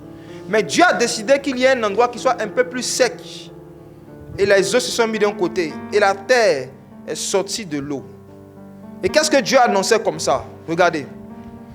Dieu va créer maintenant Adam. Et la Bible dit que Dieu a créé Adam à partir de la poussière de la terre. Mais avant de créer Adam, Dieu avait dit, créons l'homme à notre image et selon notre ressemblance. Et le Seigneur lui-même s'est fait appeler l'eau de vie. Jésus est l'eau. Jésus est l'eau. Mais s'il reste dans sa forme eau, pour se révéler à ses créatures, il y a des expériences qu'ils ne pourront pas avoir. Donc Jésus a une forme liquide, ce qu'on appelle eau, et il a une forme solide, ce qu'on appelle le roc, le rocher. Le rocher. Le rocher, c'est un amas de terre. J'arrive. Jésus avait deux formes avant de créer. Il avait une forme liquide et une forme solide. Jésus existait en forme d'eau, il existait en forme de roc. On l'appelle le rocher des âges. Et il se trouve qu'il doit créer l'homme, l'être humain, à son image. Donc il faut que l'être humain aussi ait une forme liquide et une forme solide. Il fallait aussi que nous ayons une forme liquide et une forme solide. Donc qu'est-ce que Dieu fait? Dieu sait que pour nous former la forme liquide, il suffit juste de l'eau. L'eau est suffisante. Mais et pour nous former nos os, à l'intérieur de nous, il y a une forme solide, ce qu'on appelle les os. Et il y a une forme liquide, ce qu'on appelle le sang. Et le sang est composé à plus de 70% d'eau. Dieu doit nous créer en forme liquide et en forme solide. Il utilise l'eau pour nous créer notre âme et notre sang. Mais en ce qui concerne nos os, ça a été formé à partir de quoi? De la terre. Voici pourquoi tu es poussière. Tu ne retourneras poussière. Ton corps que tu as là, c'est un amas de terre, mais solide, comme du roc. Les os que tu as, c'est avec la terre que ça a été créé. La terre a été l'instrument de formation de l'humanité. La terre. L'homme a été tiré de la terre. Et l'homme doit retourner dans la terre. Tu es poussière. Tu retourneras poussière. Tu es poussière, tu retourneras poussière. Vous allez voir que lorsque les enfants naissent, l'occidentalisation et la grande culture a fait que les parents ont peur de les laisser jouer sur la terre. Or, la science a découvert juste récemment que les enfants qui ont été en contact avec la terre, avec le sol, avec la poussière, dans leur bas âge, ont des défenses immunitaires plus renforcées que ceux qui étaient toujours dans les carreaux. Qui savait ça? Vérifiez sur Internet. La poussière fortifie le système immunitaire des bébés. Vérifiez sur Internet. Est-ce qu'il y a des gens de l'armée médicale qui sont là? Tu ne savais pas ça? Qui ça tu sais? Les gens qui sont dans le corps, qui sont docteurs, savent ce que je suis en train de dire. La poussière n'est pas toujours un ennemi pour l'homme. Non. Non. C'est là-bas qu'on va retourner. Le seul être humain qui ne va jamais vivre cette expérience de la poussière, il s'appelle Jésus. Parce que pour qu'il puisse demeurer dans la poussière, regardez, on dit tu es poussière, tu retourneras poussière. Le premier Adam a été formé à partir de la poussière de la terre. Et le deuxième Adam, est-ce que Jésus était formé à partir de la poussière de la terre? Jésus était le seul corps humain, oui, qui est poussière, mais qui ne retourne pas dans la poussière de la terre. Son corps a été formé avec la poussière du ciel. C'est pour ça qu'il ne pouvait que remonter au ciel. Jésus est magnifique. Jésus est le dernier Adam. C'est le dernier humain. C'est le dernier corps physique qui a été formé par Dieu, même pas à partir de la poussière de la terre. Pourquoi? Parce que la terre était maudite. Au moment où Dieu avait créé le corps d'Adam, la terre était bénie. Mais à cause du péché de l'homme, Dieu a maudit la terre. Dieu n'a pas maudit Adam. Lisons. Lisons Genèse chapitre 3. Genèse chapitre 3, regardez quelque chose. Dieu n'a pas maudit Adam, il a maudit la terre. Et la véritable malédiction des gens qui ne sont pas en Christ, là, c'est la terre. Regardez Genèse chapitre 3. Lisons le verset 17. Allons-y mon frère. Genèse chapitre 3, verset 17. Il dit à l'homme: puisque tu as écouté la voix de ta femme et que tu as mangé de l'arbre au sujet duquel je t'avais donné cet ordre, tu n'en mangeras point. Le sol sera maudit à cause de toi. C'est à force de peine que tu en tireras ta nourriture tous les jours de ta vie. Qu'est-ce qui a été maudit? Le sol. Le sol. Imagine-toi si le lieu qui te donne la nourriture est maudit. Tu es maudit. Ta source d'approvisionnement a été maudite. Tu es maudit. Ton origine a été maudite. Quand Dieu a maudit le sol, il est en train de maudire l'origine du corps humain. La plupart des maladies que nous avons viennent du sol. La plupart des bêtes qui bouffent les pieds, qui font des choses bizarres sur le corps, ça vient du sol. Ça vient de la terre. Ça vient de la terre. De la terre, parce que Dieu a maudit la terre. Maintenant, Dieu doit envoyer son fils sur la terre. Et ce fils-là doit avoir un corps humain, mais qui doit être designé différemment des autres corps humains qui ont existé pour qu'il puisse supporter le péché de l'homme. Donc Dieu lui a formé un corps dans le ventre de Marie, qui n'a pas été fait à partir de la poussière de la terre, mais à partir de la poussière du ciel. Maintenant, quelqu'un me demande, est-ce qu'il y a la poussière dans le ciel? Est-ce qu'il y a des versets bibliques qui peuvent appuyer ça? Il y en a trop. Il y en a trop. Je vais vous donner un seul. Est-ce que la Bible ne dit pas qu'il y a un arbre dans le ciel qu'on appelle l'arbre de vie? Est-ce qu'un arbre peut pousser dans un endroit où il n'y a pas de terre? Il y a de la terre au ciel. Alléluia. Il y a des arbres dans les cieux parce qu'il y a du sol dans les cieux. Et le sol du ciel n'a pas été maudit. Donc Jésus parlait un jour avec les pharisiens. Et il leur a dit, vous venez d'en bas, moi je viens. Vous avez été fait à partir de la poussière de la terre. Moi j'ai été fait à partir de la poussière du ciel. Voici pourquoi la mort ne pouvait pas le retenir. Voici pourquoi la mort ne pouvait pas le vaincre. Voici pourquoi la maladie ne pouvait pas le frayer. Jésus ne pouvait pas tomber malade, c'était impossible. Il ne pouvait pas tomber malade. Jésus ne pouvait pas. Nous pouvons tomber malades à cause de ce corps physique. Mais si nous persévérons dans la foi, la Bible nous dit que Dieu va nous donner un nouveau corps. Un corps glorieux qui n'a pas été fait à partir de la poussière, de cette terre maudite. Nous naissons maudits parce que le sol a été maudit. Et nous tous, nous venons du sol. C'est notre origine. Le plus haut niveau de malédiction qu'un être peut prononcer sur un autre être, ce n'est pas maudit toi, c'est te maudit ton origine. Quand quelqu'un maudit ton père, quand quelqu'un maudit ta mère, si quelqu'un te maudit toi seul, il est en train de maudire toi et tes enfants. Mais celui qui maudit ton père est en train de maudire 4 générations. Vous qui voyez des gens insulter vos parents et que vous ne réagissez pas, vous êtes maudits. Vous qui avez vu des personnes déshonorer votre père, votre mère et vous n'avez pas défendu, vous êtes maudits. J'espère que vous allez vous repentir aujourd'hui. Sinon, il y a des grâces que vous n'allez jamais vivre sur la terre. Quand la Bible dit honore ton père et ta mère, ça veut dire que si ton père et ta mère sont en train d'être déshonorés, tu dois les défendre. Tu ne peux pas voir des gens insulter ton papa, insulter ta maman, leur manquer de respect et puis rester silencieux et dire maman, il faut pardonner. Tu es né où? Pardonner n'exclut pas réprimander. Dieu nous pardonne, mais il nous réprimande. Même Satan, c'est interdit de l'insulter dans le monde spirituel. C'est écrit dans Jude chapitre 1. Même Satan. La Bible dit que ce sont des gens insensés qui injurient les gloires. Et que lorsque l'ange du Seigneur combattait avec Satan le corps de Moïse, il n'a pas osé porter contre lui un jugement injurieux. Donc même Satan, Dieu interdit qu'on l'insulte. Et puis toi, ton papa, on l'insulte et puis tu ne parles pas. Même Satan, Dieu interdit qu'on l'insulte. Et ta mère, ta tante l'insulte. Il y a des personnes qui manquent de respect à tes parents dans la famille. Et tu ne les appelles pas pour leur dire 2 mots. C'est peut-être que tu es humble. Tu n'es pas humble, tu es insensé.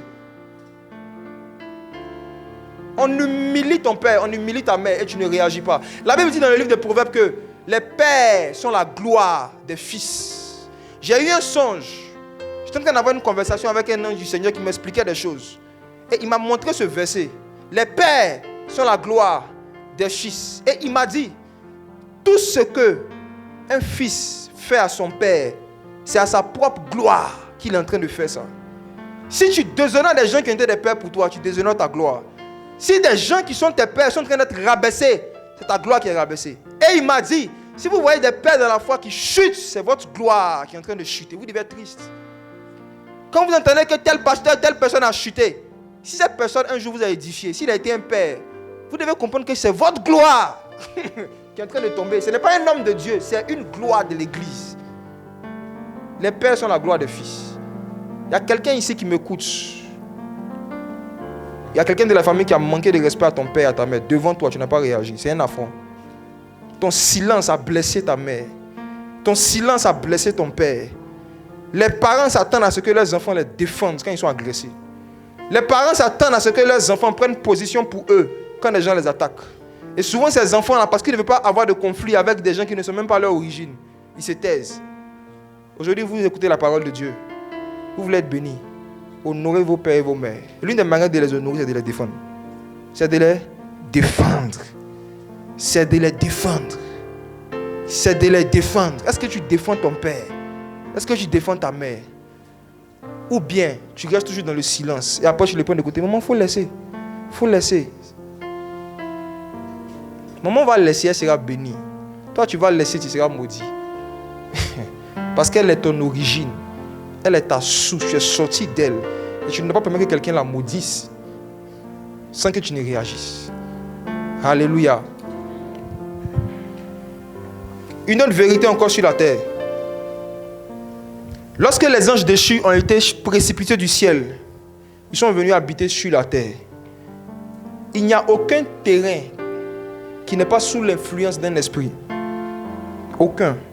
Que ce soit l'esprit de Dieu, ou des esprits humains, ou des esprits de sorcellerie, il n'y a pas une terre sur cette terre qui n'est pas sous l'influence d'un esprit. La Bible nous parle des différentes catégories d'esprits méchants dans le livre d'Éphésiens, n'est-ce pas? Les principautés, les autorités, les dominations, tout cela, ils règnent sur des territoires. Souvenez-vous de l'histoire de Daniel qui avait prié et demandé quelque chose au Seigneur. Il attendait une visitation.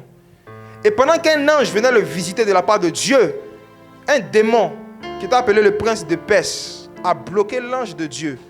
Et lui a dit, ici c'est mon terrain, c'est mon territoire. Certes, Daniel ne m'appartient pas, mais la terre sur laquelle Daniel a prié m'appartient. Tu ne bouges pas, cher ange. Et la Bible dit qu'un ange a été bloqué dans son élan. Il a été empêché d'exercer son ministère sur un territoire bien spécifique. Dieu est le créateur de tout, mais Dieu n'est pas le propriétaire de tout. Je réponds. Dieu est le créateur de tout. Dieu n'est pas le propriétaire de tout. Et lorsque le dernier Adam, c'est-à-dire Jésus, est venu sur la terre, Satan lui a prêché ça. Il lui a dit, tu sais, les royaumes de la terre et leur gloire m'ont été donnés. En d'autres termes, tu es le créateur, tu n'es pas le propriétaire. Alléluia.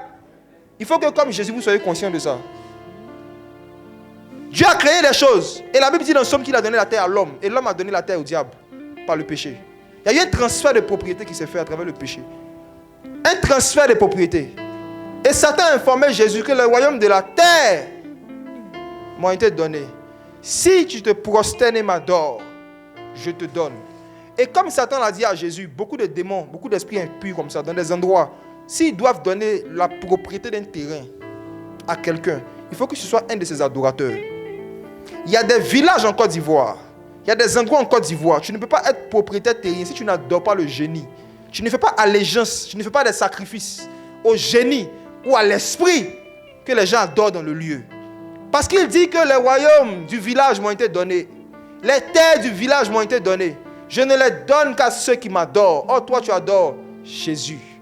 Si je te laisse devenir propriétaire de ce terrain, je risque de perdre des fidèles et des clients.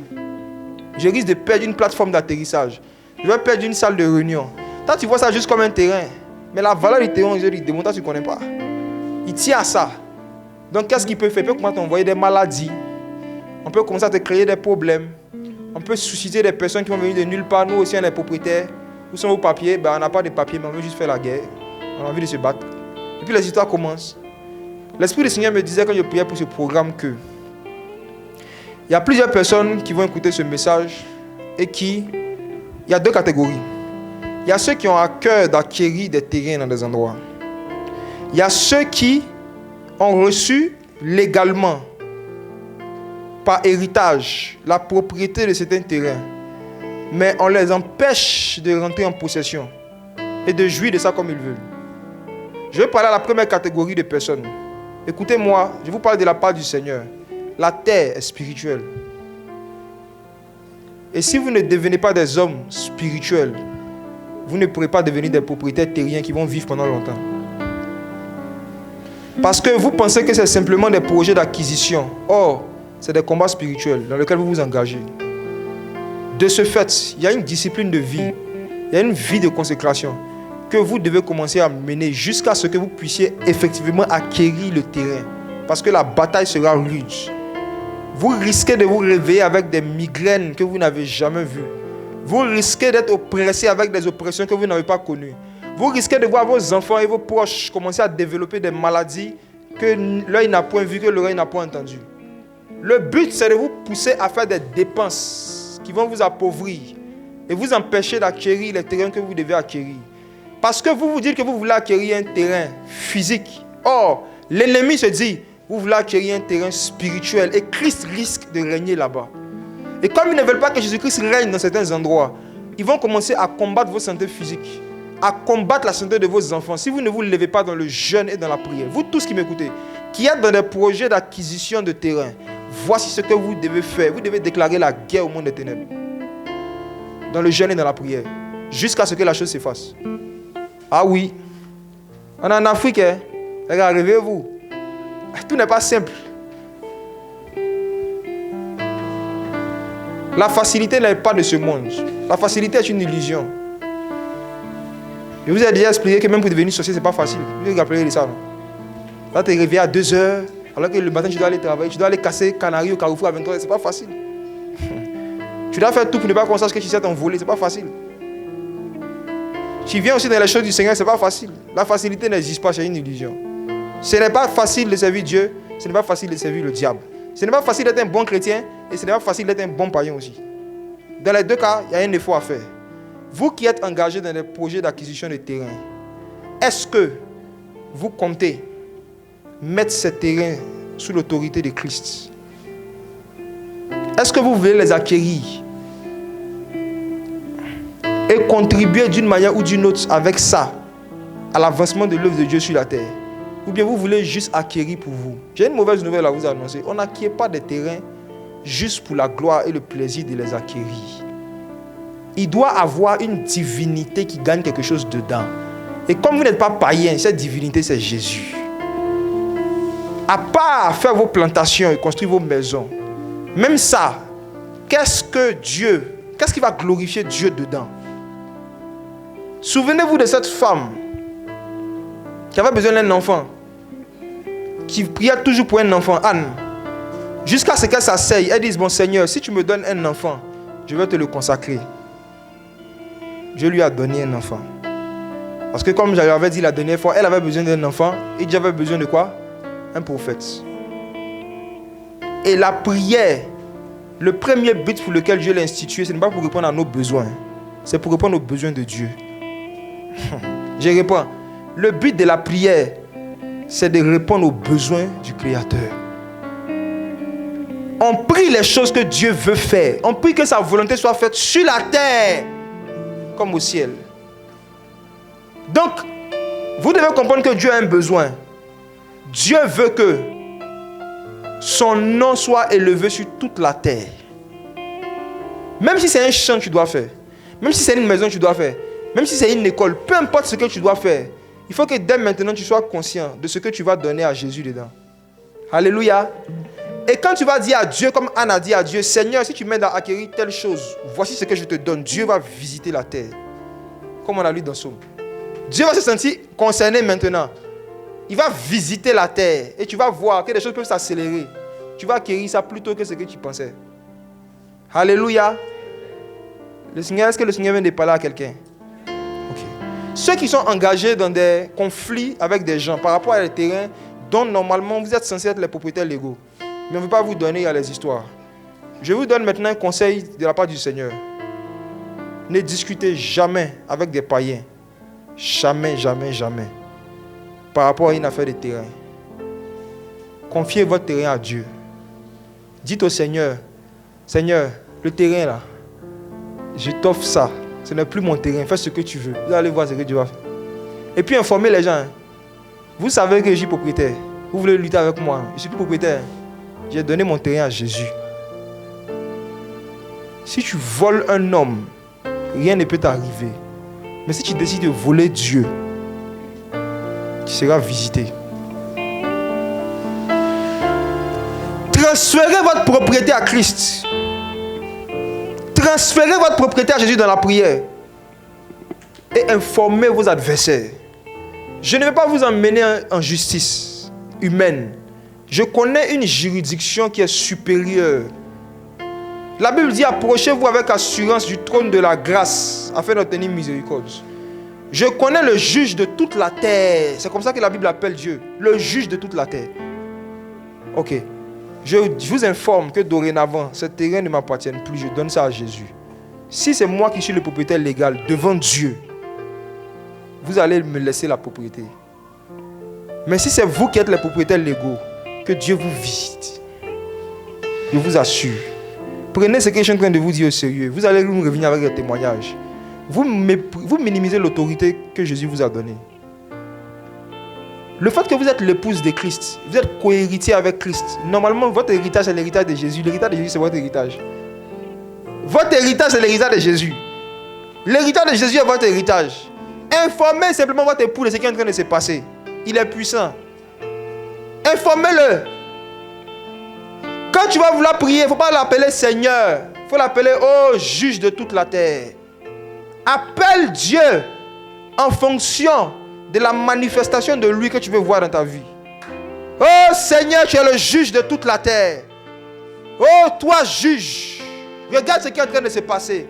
Toi qui as créé les cieux et la terre. Toi qui fais de la terre ton marche-pied. Regarde, il y a une terre que je vais te donner pour que tu mettes ton pied dessus. Les gens refusent. Oh juge, visite-les. Alléluia. Il fait du ciel son trône, de la terre son marche-pied. Qu'est-ce qu'un démon, est-ce qu'un homme peut empêcher Dieu de marcher d'un endroit où on l'invite? Qui peut se lever et empêcher Dieu de visiter une terre où il veut aller? Personne. Personne.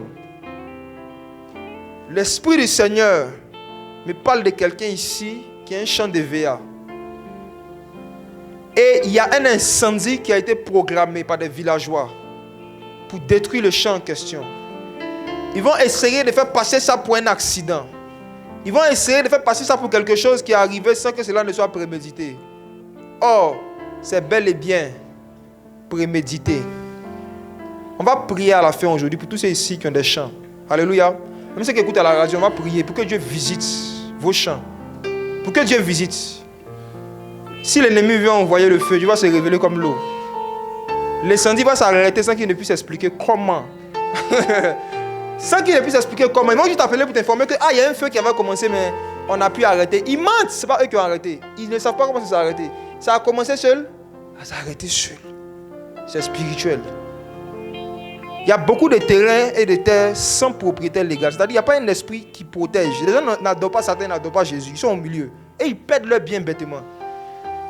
Les gens ne confient pas des choses spirituelles aux esprits.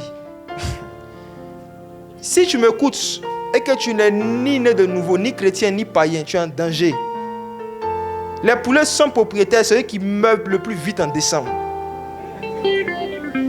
Si tu n'appartiens pas à Jésus, clairement, tu n'appartiens pas aussi à Satan, clairement, tu es en danger. Tu risques d'être visité négativement. Aujourd'hui, maintenant, je vais parler d'un seul point. Une seule manière pratique de visiter Dieu. De chercher à expérimenter la présence de Dieu lorsque la présence de Dieu ne vient pas à toi naturellement. On va lire ça dans Jacques chapitre 1, verset 27. Un seul point. Après ça, on va prier. On va beaucoup prier aujourd'hui. Jacques chapitre 1, verset 27. Jacques chapitre 1, verset 27. La religion pure et sans tache devant Dieu notre Père consiste à visiter les orphelins et les veuves dans leurs afflictions et à se préserver des souillures du monde. La véritable religion pure et sans tache. Regardez comment le verset commence. Religion pure et sans tache. Ça veut dire qu'il y a des religions impures. Il y a des religions avec tache. Exemple, le christianisme. Le christianisme n'a pas été créé par Jésus. Jésus n'est pas le fondateur du christianisme. Si vous lisez ça quelque part, c'est faux. Si vous entendez ça quelque part, c'est faux. Jésus n'est pas le fondateur de la religion chrétienne. Lisez vos Bibles. Vous n'allez jamais voir le mot christianisme apparaître. Lisez les évangiles. Vous n'allez jamais voir Jésus parler du christianisme. Jésus est le fondateur du royaume des cieux. Le royaume des cieux, ce n'est pas le christianisme, frères et sœurs. Le christianisme est une religion humaine, une religion romaine, une religion italienne qui a été créée en 325 au concile de Nicée. Le christianisme, c'est un ensemble de dogmes humains mélangés à la parole de Dieu pour contrôler les hommes. Le christianisme, c'est un système de contrôle social et financier, un système de contrôle politique qui avait été créé par Constantin au service du Vatican. Le christianisme est un système organisé qui avait été mis en place par des politiciens et des religieux rétrogrades pour pouvoir toujours exercer leur domination sur les enfants de Dieu, sur le peuple. Leur faisant croire qu'il doit toujours passer par eux pour comprendre la parole de Dieu. Il doit toujours passer par eux pour entendre la voix de Dieu. Il doit toujours leur donner 10% de l'argent chaque fin de mois, sinon ils seront maudits. Un système de contrôle financier, un système de contrôle social. Par contre, quand nous lisons simplement les évangiles, on voit Jésus, le Fils de Dieu, marcher en Israël. Et qu'est-ce qu'il dit? Répentez-vous car le royaume des cieux est proche. Jésus n'a jamais annoncé la venue du christianisme. Il a annoncé la venue du royaume des cieux. Et le royaume des cieux, c'est la présence manifeste du Saint-Esprit. Pour les enfants, les adultes, les jeunes gens, les vieillards, les riches et les pauvres. Simplement. Le christianisme, ce n'est pas de Dieu. Mais Dieu est dans le christianisme. Jésus a dit, là où 2 ou 3 sont rassemblés à mon nom, je suis au milieu d'eux. Et dans le christianisme, il y a des gens qui invoquent vraiment Jésus. Donc il est au milieu d'eux. Donc ne vous étonnez pas aussi de trouver Jésus dans le christianisme et de voir que des gens croient Jésus dans le christianisme. Toutefois, si vous voulez accéder à un niveau de liberté supérieur, la liberté que Christ nous a donnée à la croix, si vous voulez accéder à un niveau d'expérience des choses du Saint-Esprit supérieur, sortez du christianisme, rentrez dans le royaume des cieux. Cherchez la présence manifeste de Dieu. Ne cherchez pas forcément les belles bâtisses, un lieu bien construit, bien organisé. Ne cherchez pas une belle organisation ecclésiastique. Cherchez une belle gloire magnifique de Dieu, même si c'est sous un arbre. Cherchez un endroit où on peut voir Dieu agir sur des corps physiques. Cherchez un endroit où on peut voir Dieu transformer la vie des gens. Cherchez un endroit où on voit Jésus délivrer les gens du péché, guérir des malades, faire parler des muets. C'est ça le royaume des cieux. Cherchez un endroit où on voit Jésus chasser des démons.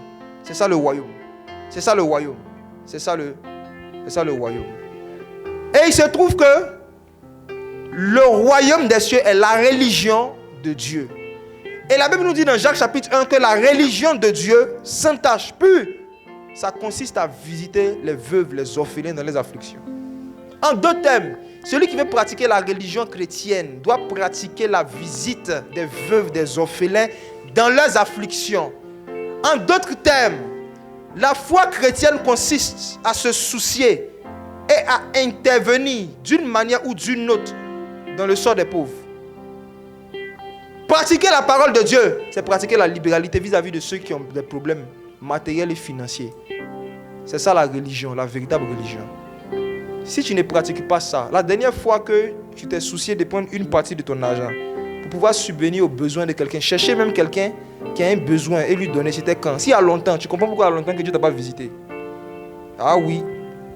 La dernière fois que tu as pris ton argent comme ça, et puis tu as dit, bon, dans les 1000 francs que j'ai gagnés, est-ce qu'il n'y a pas 200 francs que je peux prendre et puis voir, chercher quelqu'un qui peut avoir un besoin de 200 et puis lui donner? Tu ne pratiques pas ça, tu risques de faire des longues périodes où Dieu ne te visite pas parce que tu ne visites pas Dieu. Visiter les pauvres, c'est visiter Dieu. Je reprends. Visiter les pauvres dans les afflictions, visiter des gens qui ont des problèmes, qui sont dans la détresse, dans la misère, c'est une manière très très efficace de visiter Christ. Et vérifions ça dans Matthieu chapitre 25. Matthieu, chapitre 25, à partir du verset 30. Matthieu 25. Bon, on va lire à partir du verset 32. Allons-y. Toutes les nations seront assemblées devant lui. Il séparera les uns d'avec les autres, comme le berger sépare les brebis d'avec les boucs. Et il mettra les brebis à sa droite et les boucs à sa gauche. Alors le roi dira à ceux qui seront à sa droite, venez, vous qui êtes bénis de mon Père, prenez possession du royaume qui vous a été préparé dès la fondation du monde. Qu'est-ce qui nous a été préparé? Qui a une version où c'est écrit, prenez possession du christianisme qui vous a été préparé? Le royaume. Allons-y. Car j'ai eu faim et vous m'avez donné à manger. J'ai eu soif et vous m'avez donné à boire. J'étais étranger et vous m'avez recueilli. J'étais nu et vous m'avez vêtu. J'étais malade et vous m'avez visité. Il faut reprendre. J'étais nu et vous m'avez vêtu. J'étais malade et vous m'avez visité. Et vous m'avez quoi? Visité. Vous m'avez quoi? Visité. Ils ont visité qui? Le malade. Jésus. Ils ont visité Christ. Ils ont visité un malade. Allons-y, lisons la suite. Lisons. J'étais en prison et vous êtes venus vers moi. Visitation encore. Ils ont visité qui? Jésus. Comment? En visitant qui? Des prisonniers. Regardez où la présence de Dieu est. Est-ce que ça c'est dans l'église? Lisons. Lisons. Les Juifs lui répondront, Seigneur, quand avons-nous vu avoir faim et t'avons-nous donné à manger? Ou avoir soif et t'avons-nous donné à boire? Quand avons-nous vu étranger et t'avons-nous recueilli? Ou nu et t'avons-nous vêtu? Et quand avons-nous vu malade ou en prison et sommes-nous allés vers toi? Et le roi leur répondra, je vous le dis en vérité, toutes les fois que vous avez fait ces choses à l'un de ces plus petits de mes frères, c'est à moi que vous les avez faites. Alléluia. Je sais que beaucoup ne savaient pas que la présence de Dieu se trouvait en prison. Je sais que beaucoup ne savaient pas que la présence de Dieu se trouvait dans le ventre creux de beaucoup de personnes. Regardez quelque chose d'extraordinaire. Alors, beaucoup de théologiens s'accordent pour dire que cette partie de l'évangile concerne une prophétie que Jésus a donnée lorsque les Juifs seront persécutés. C'est-à-dire quoi? Après l'enlèvement de l'Église, il y aura la grande tribulation, une grande période de persécution contre tous ceux et celles qui confessent Jésus et surtout contre Israël. Et pendant cette période, beaucoup de Juifs seront dénudés, privés de leurs vêtements, privés de nourriture. Beaucoup seront jetés en prison. Et il y a des personnes qui vont se porter volontaires d'aller les aider. Et lorsque Jésus va revenir maintenant à la fin du monde pour juger les nations, il va récompenser ceux qui auraient aidé ces Juifs en difficulté. C'est l'interprétation sur laquelle beaucoup de théologiens s'accordent. Je ne suis pas contre cela, mais j'ai un autre avis, complémentaire, pas contradictoire, complémentaire. Le Seigneur était clair en disant que à chaque fois que vous faites ces choses à un de ces plus petits de mes frères, il a précisé cela. Donc eux ils disent que frère en question c'est juif uniquement. Là je ne suis pas d'accord. Je ne suis pas d'accord. La Bible nous dit dans Hébreux chapitre 1 que Jésus est le premier-né dans plusieurs frères. Et les autres frères de Jésus là, c'est les croyants. C'est les frères ici en Christ, c'est tout le monde. Donc pour faire simple, pour ne pas rentrer dans beaucoup d'eschatologie, simple. Un frère en Christ qui a faim, c'est Jésus qui a faim. Un frère en Christ qui a besoin d'habits, c'est Jésus qui a besoin d'habits. Un membre du corps de Christ qui est malade physiquement, c'est Jésus qui est malade. Un frère en Christ vit dans la misère, c'est Jésus qui est en train de vivre dans la misère. Et nous ne pouvons pas dire à Jésus que nous voulons qu'il nous visite, alors que nous ne voulons pas visiter Jésus lui-même dans ses afflictions. Donc les humains qui ont visité Christ, lorsque Dieu ne les visitait pas, il y a une catégorie des humains qui ont compris que Christ est en toi. Donc tous les problèmes qui t'affligent, affligent le Christ qui est en toi. Et donc, je dois visiter Christ en te visitant. Regardez par rapport aux malades. Il n'a pas dit j'étais malade, vous n'avez pas payé les médicaments. Il dit j'étais malade, vous n'avez pas fait quoi? Visiter. Il n'a même pas dit vous n'avez pas prié pour moi, frères et sœurs. Est-ce que la culture de visiter les malades n'est pas sortie du christianisme moderne? On a quatre fois. Vous connaissez combien de ministères, combien d'églises qui s'organisent ou qui ont des personnes au sein d'eux qui visitent des malades? Je ne parle même pas d'avoir des malades dans les hôpitaux, les CHU, ça même c'est trop glorieux. Les malades même de l'assemblée. Juste visite. La culture de ces visites est en train de sortir de la culture des enfants de Dieu à cause du modernisme. En Europe, c'est grave, les gens ne se visitent pas. Même dans ton vivant bien portant ne te visite pas. La plupart des croyants qui sont dans les milieux occidentaux ne connaissent plus la douceur de la communion fraternelle physique. C'est communion fraternelle digitale. Zoom, Skype, appel vidéo, scène en ligne. J'étais malade. Le Seigneur n'a pas dit mais pas envoyer SMS. Il dit visiter. Jésus n'a pas dit qu'il était malade mais pas appeler pour me saluer. Il dit quoi? Visiter. La dernière fois que tu as su que quelqu'un est malade et puis tu t'es déplacé pour aller le visiter, c'était quand? Il y a longtemps, non? Tu comprends ce qui t'arrive? Tu vois pourquoi longtemps tu ne dois pas visiter aussi.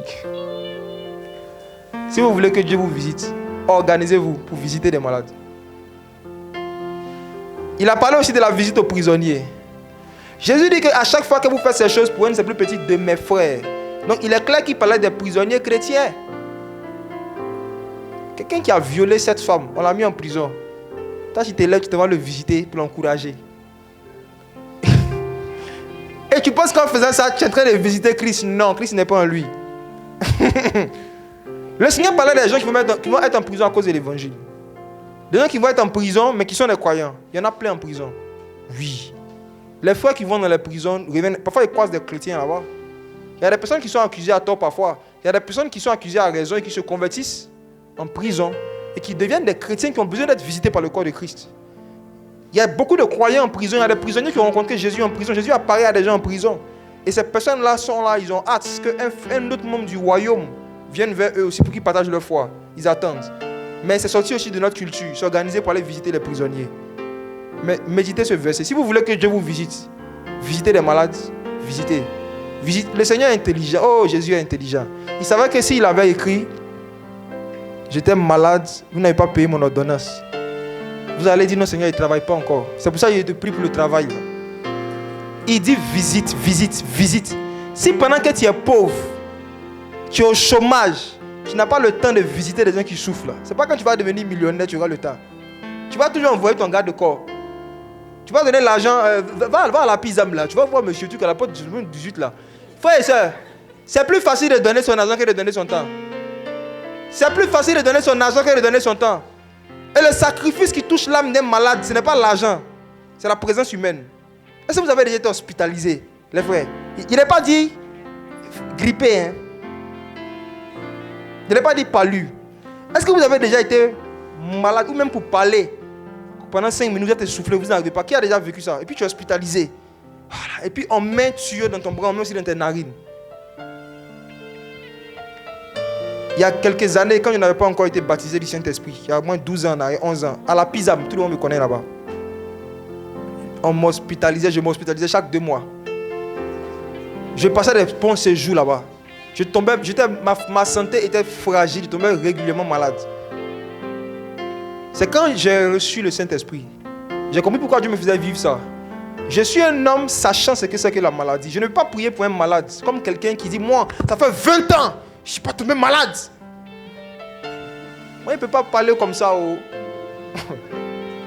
Moi, je tombais beaucoup malade. Même après ma conversion, ça diminuait, mais je tombais malade. Et à un moment, c'est fini. Dieu m'a donné une santé stable, dure. Mais, il m'a dit, n'oublie pas, c'est que ça fait. Quand tu es couché le soir comme ça, sur un lit, et puis on demande aux hôpitaux, est-ce que quelqu'un peut rester avec lui? On dit, non, s'il a besoin de quelqu'un, il appuie sur un bouton, rentrer, heure de visite, fini. Allez, et puis tu es couché comme ça. Tu ne peux même pas attraper un livre pour dire que tu vas lire. Tu es malade, vraiment malade, tes bras sont malades, toi es malade sur toi, tu es couché comme ça. Et puis tu n'as pas sommeil aussi. Et puis tu ne peux pas sortir. Et puis tu ne peux pas te fâcher. Et puis tu es là. Si tu es fâché, il faut mourir. Tu ne peux pas appuyer sur un bouton pour dire à un infirmier de venir causer avec toi. Non. Tu es couché, tu dis, je vais prier un peu, je vais parler à Dieu. Tu parles, tu finis. Dieu ne te répond pas. La chambre est calme. Tu dis au Père, visite-moi. Et puis tu dis, oh frère, c'est frustrant.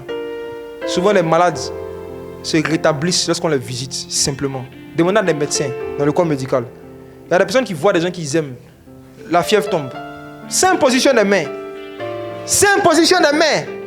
Il y a des personnes qui sont là qui n'ont pas l'appétit. Et puis ils reçoivent une visite de quelqu'un qui va venir les ambiancer un peu. Après ça, ils commencent à manger.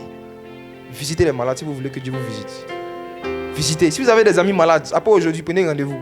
Si vous avez appris que quelqu'un est malade que vous connaissez, visitez. Parce qu'il va arriver qu'on va vous informer un jour que telle personne est malade. Vous allez vous dire, bon, ok, que Dieu fasse grâce. Vous allez l'oublier, puis il va vous appeler dans 2 semaines pour dire, il est parti. Et vous pouvez vivre avec un regret pendant des mois. Si je savais, j'aurais dû aller le voir une dernière fois. À qui c'est déjà arrivé? Tu as reporté une visite d'un malade et puis la personne est décédée après. Ça fait mal, hein? Ça fait mal, hein, les frères? Et vous ne souhaitez pas de vivre ça. Dans Matthieu chapitre 7, Jésus dit, faites pour les hommes ce que vous voulez qu'on fasse pour vous. Faites pour les autres ce que vous voulez qu'on fasse pour vous. Quand tu visites un pauvre dans ses afflictions, tu es en train de visiter Christ. Et un jour, Jésus va te dire, j'avais faim. Tu es venu me voir, tu m'as donné 500.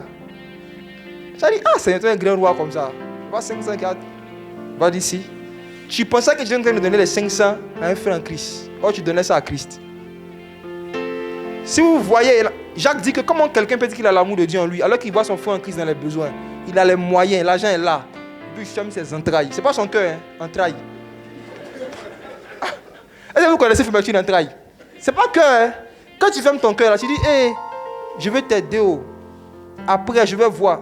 Quand tu fermes tes entrailles, tu dis, je n'avais pas, je n'ai pas, je n'aurai pas. Tu dis, je ne peux pas même. Il ne faut même pas te dire que peut-être je ne peux pas. Là, c'est entrailles. Tu as fermé tes entrailles. C'est-à-dire que même si tu as là, comme on dit chez nous encore, il n'est pas prêt. Comment quelqu'un veut que Dieu fasse des choses particulières pour lui, alors qu'il n'est pas prêt à faire des choses particulières pour les hommes? Jacques dit que comment est-ce que tu peux prétendre aimer Dieu que tu ne vois pas? Et tu n'arrives pas à manifester cet amour-là à ton frère que tu vois, à l'humain qui est devant toi. Je vais m'arrêter là. Si vous prenez le message du premier jour plus aujourd'hui, vous avez assez d'éléments pour savoir comment visiter Christ. Simplement. On va prier. Avant de prier, je veux que la prière soit guidée par quelque chose que je m'apprête à dire. Vous savez, dans Marc chapitre 10, la Bible nous parle d'un homme qui s'appelait Bartimée qui était aveugle et mendiant. La Bible dit qu'il était aveugle et mendiant. Aveugle et mendiant. Aveugle et mendiant. Cela signifie qu'il avait 2 problèmes. Il avait un problème de vision et un problème d'argent. Problème de vision, problème d'argent. Aveugle et mendiant. Et la Bible dit que lorsque Jésus passait, lorsqu'on lui a dit que Jésus passait, il est allé vers Jésus. Et il a dit, fils de David, aie pitié de moi. Comme je vous disais, les gens d'avant appelaient Jésus en fonction de la manifestation qu'ils cherchaient. Ils voulaient que Jésus manifeste sa puissance, ils l'appelaient fils de David. Et le Seigneur s'est retourné. Il dit, que veux-tu que je fasse pour toi? Bartimée avait le choix entre parler de son problème d'argent ou de son problème de vision. Il a fait le meilleur choix. Et vous savez, beaucoup d'entre vous ici, vous avez 2 problèmes comme Bartimée. Vous êtes aveugle spirituellement. Ce n'est pas normal que des croyants, des disciples de Jésus, font des longues périodes où ils n'ont pas de vision, ils n'ont pas de songe. Alors que dans Joël 2, le verset 28, Jésus a dit, dans les derniers temps, je répandrai mon esprit sur toute chair. Les jeunes gens verront des visions, les vieillards verront des songes. Est-ce que tu vis ça? Si tu ne vis pas ça, pendant longtemps, tu es aveugle. Et je t'assure, il n'y a pas un problème qui est plus grave que le problème d'aveuglement, soit spirituel ou physique.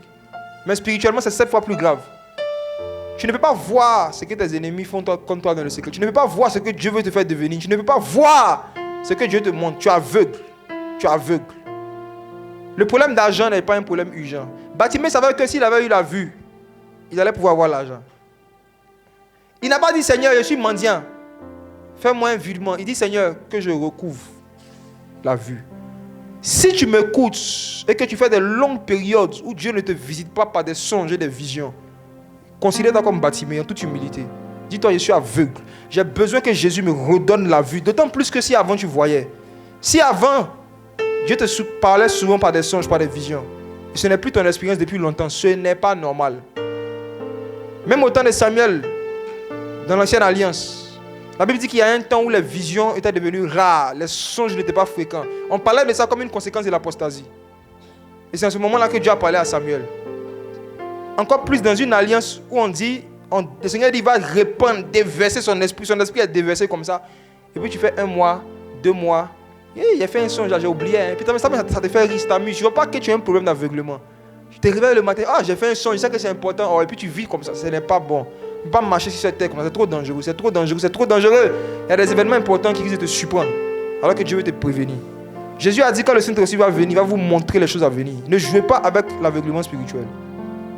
On est censé, nous tous qui appartenons à Christ, ceux qui ont vraiment Jésus en eux, être un peuple de gens qui voient dans le monde spirituel.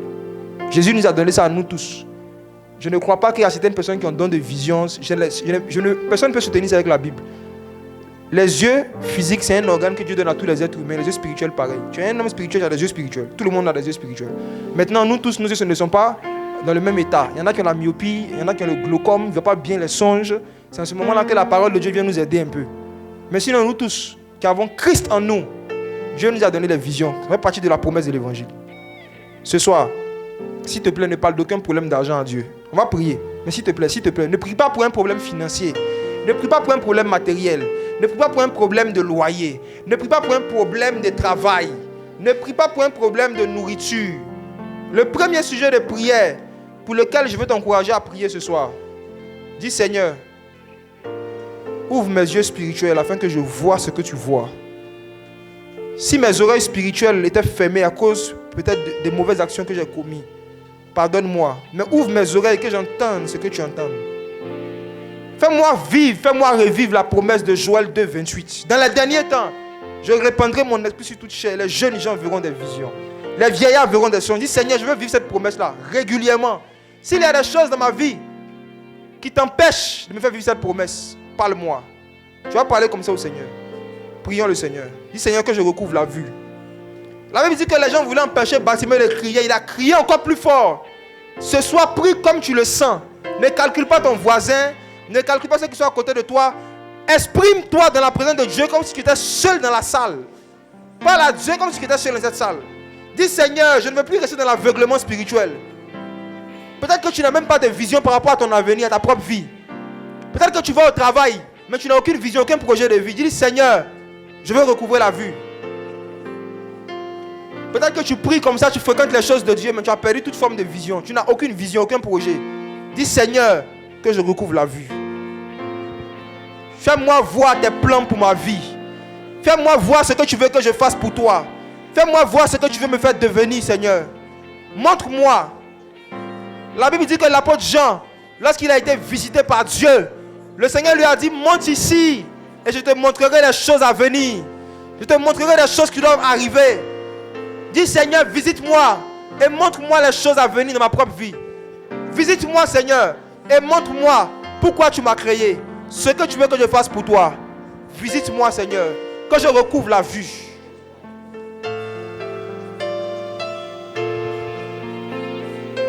Seigneur, aide-nous.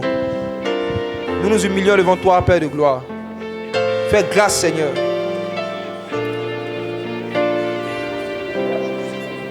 Tu as dit dans Joël 2, 28 que tu veux que nous soyons un peuple de gens où les jeunes gens voient des visions et les vieillards des songes. Oh Seigneur, que cette promesse devienne une réalité dans la vie de mes frères et sœurs. Que ceux et celles qui vont s'humilier devant toi Seigneur et qui comme Bartimée vont vouloir recouvrer la vue, que cette promesse redevienne leur partage. Que cette promesse redevienne une expérience régulière. Seigneur, nous ne voulons pas être un peuple d'aveugles au milieu de ce monde méchant corrompu. Mais on veut être en communion avec ton esprit. Toi dont les yeux parcourent toute la terre. S'il y a une forme d'aveuglement spirituel qui avait touché quelqu'un, Seigneur, et si cette personne est en train de s'humilier devant toi, mon Dieu, que tu touches ses yeux et qu'elle recouvre la vue. Ma close de faria les bas. Les clos ma clèche de fare de gloria les bé. Ma classe de fare de gloria les bas. Va clèche de fare de gloria les bas. Vra chic les mare de gloria les bé. Bois classe de keria les bas soclomere de fleurs.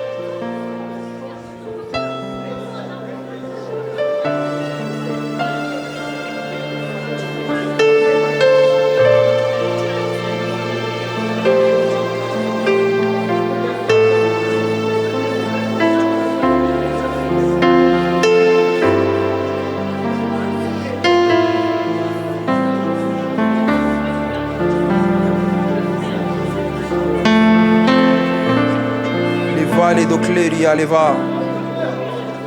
Crie à ton Dieu, crie à ton Dieu. Le Dieu de Batimée est là ce soir. Jésus, le fils de David, est là ce soir. S'il y a quelqu'un qui pouvait lui dire, ô fils de David, aie pitié de moi, que je recouvre la vue, mes claviers les doclaires, bois classe de chez va cyclement, bois classe de chez vos siècles voir et d'acla, ma clause de fer et de gloria les bas, l'iglo ma socle vale de cleria les bos, l'igla veste de mare de gloria les bes. Oh, fils de David, sauve quelqu'un ce soir.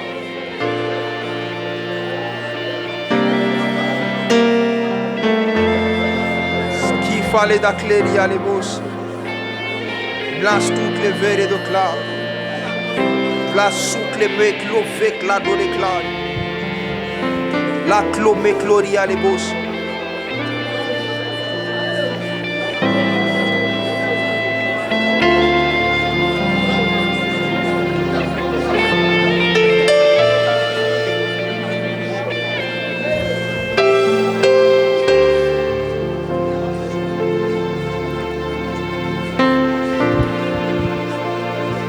On va prier encore pour un sujet. On va demander au Seigneur de sonder nos cœurs, de visiter nos cœurs et qu'il nous révèle nos défauts cachés. Qu'il nous révèle des choses du monde auxquelles nous n'avons pas totalement renoncé.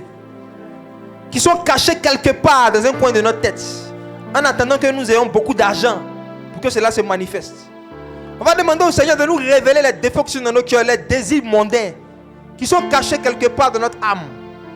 Qui nous révèle, qui nous éclaire sur nous-mêmes, afin qu'il purifie nos cœurs. Afin qu'il purifie nos cœurs, parce qu'on veut voir Dieu. Heureux ceux qui ont le cœur pur, car ils verront Dieu. Tu vas prier, tu vas dire, Seigneur, je veux vivre la même expérience que Ésaïe. Montre-moi l'iniquité qui est cachée quelque part. Que ce soit une mauvaise mentalité, que ce soit un mauvais sentiment contre quelqu'un, un mauvais désir qui m'anime. Priez le Seigneur. Prions le Seigneur. Prions le Seigneur. Père éternel, sonde-moi, visite-moi, sonde mes frères et sœurs, visite-nous Seigneur. S'il y a des mauvais comportements, s'il y a des désirs impurs, s'il y a des iniquités Seigneur cachées quelque part à l'intérieur de nous, auxquelles nous n'avons pas totalement renoncé, dont nous n'avons pas été vraiment purifiés Seigneur, viens purifier nos cœurs Seigneur. Viens purifier nos cœurs Seigneur. Viens sanctifier nos cœurs Seigneur Dieu. Éclaire-nous sur nous-mêmes. Donne-nous des visions sur nous-mêmes. Donne-nous des songes sur nous-mêmes. Ouvre nos yeux sur nous-mêmes. Ouvre nos yeux sur nos propres défauts. Ouvre nos yeux sur nos propres péchés, Seigneur. S'il y a des choses dans nos vies, Seigneur Dieu, desquelles on ne s'est pas vraiment débarrassé, ouvre nos yeux. S'il y a des mauvais sentiments, des rancunes, des rancœurs à l'intérieur de nous, ouvre nos yeux, Seigneur. Purifie nos cœurs. Purifie nos cœurs. Tu as dit, n'aimez pas le monde, ni les choses qui sont dans le monde. Si quelqu'un aime le monde, l'amour du Père n'est pas en lui. Seigneur, s'il y a des choses dans le cœur qui sont des fruits de l'amour du monde, que tu puisses révéler ça et que tu puisses purifier nos cœurs ce soir. Pendant que nous nous humilions devant toi, Père de gloire, purifie nos âmes, purifie nos cœurs, au nom de Jésus-Christ. Au nom de Jésus-Christ. Purifie-nous, Seigneur. Purifie-nous, Seigneur. Purifie-nous. Oh, moi aussi pur que l'or. On va prier encore, on va prier encore, on va prier encore. On va prier encore. Vous savez, comme je le disais, la Bible nous dit que Dieu visite la terre et il met la terre dans l'abondance, il lui donne des richesses. Donc Dieu n'a pas un problème pour visiter ses enfants et puis leur donner des choses, les mettre dans l'abondance. Mais c'est à cause de notre cœur. Le Seigneur dit, à quoi sert un homme de gagner le monde s'il perd son âme? Lorsque le Seigneur ne voit pas que notre cœur atteint un certain niveau d'humilité, le Seigneur ne nous donne pas accès à un certain niveau aussi de bénédiction pour nous garder nous-mêmes de la chute. J'aimerais qu'on prie pour l'humilité ce soir. J'aimerais qu'on prie, qu'on demande au Seigneur de purifier aussi notre cœur de toute forme d'orgueil. Que s'il y avait une forme d'orgueil de notre cœur qui est cachée et qui attend juste l'argent pour se manifester, s'il y avait une forme d'orgueil qui est dans notre cœur qui est cachée et qui attend juste que Dieu exauce certaines de nos prières pour se manifester, s'il y avait un désir de notre cœur de vouloir nous venger de certaines personnes qui nous ont humiliés, s'il y avait un désir dans notre cœur de vouloir prouver à certaines personnes qui n'ont pas cru en nous, s'il y a un désir dans notre cœur de vouloir utiliser certaines acquisitions matérielles pour pouvoir parler à des gens qui nous ont méprisés, pour leur dire, vous avez vu, ça c'est de l'orgueil, mes frères. Et ce genre de pensée dans le cœur empêche Dieu de nous faire rentrer dans ce qu'il a prévu pour nous. J'aimerais qu'on prie et qu'on demande au Seigneur de purifier notre cœur de toute forme d'orgueil. De toute forme d'orgueil. De toute forme d'orgueil.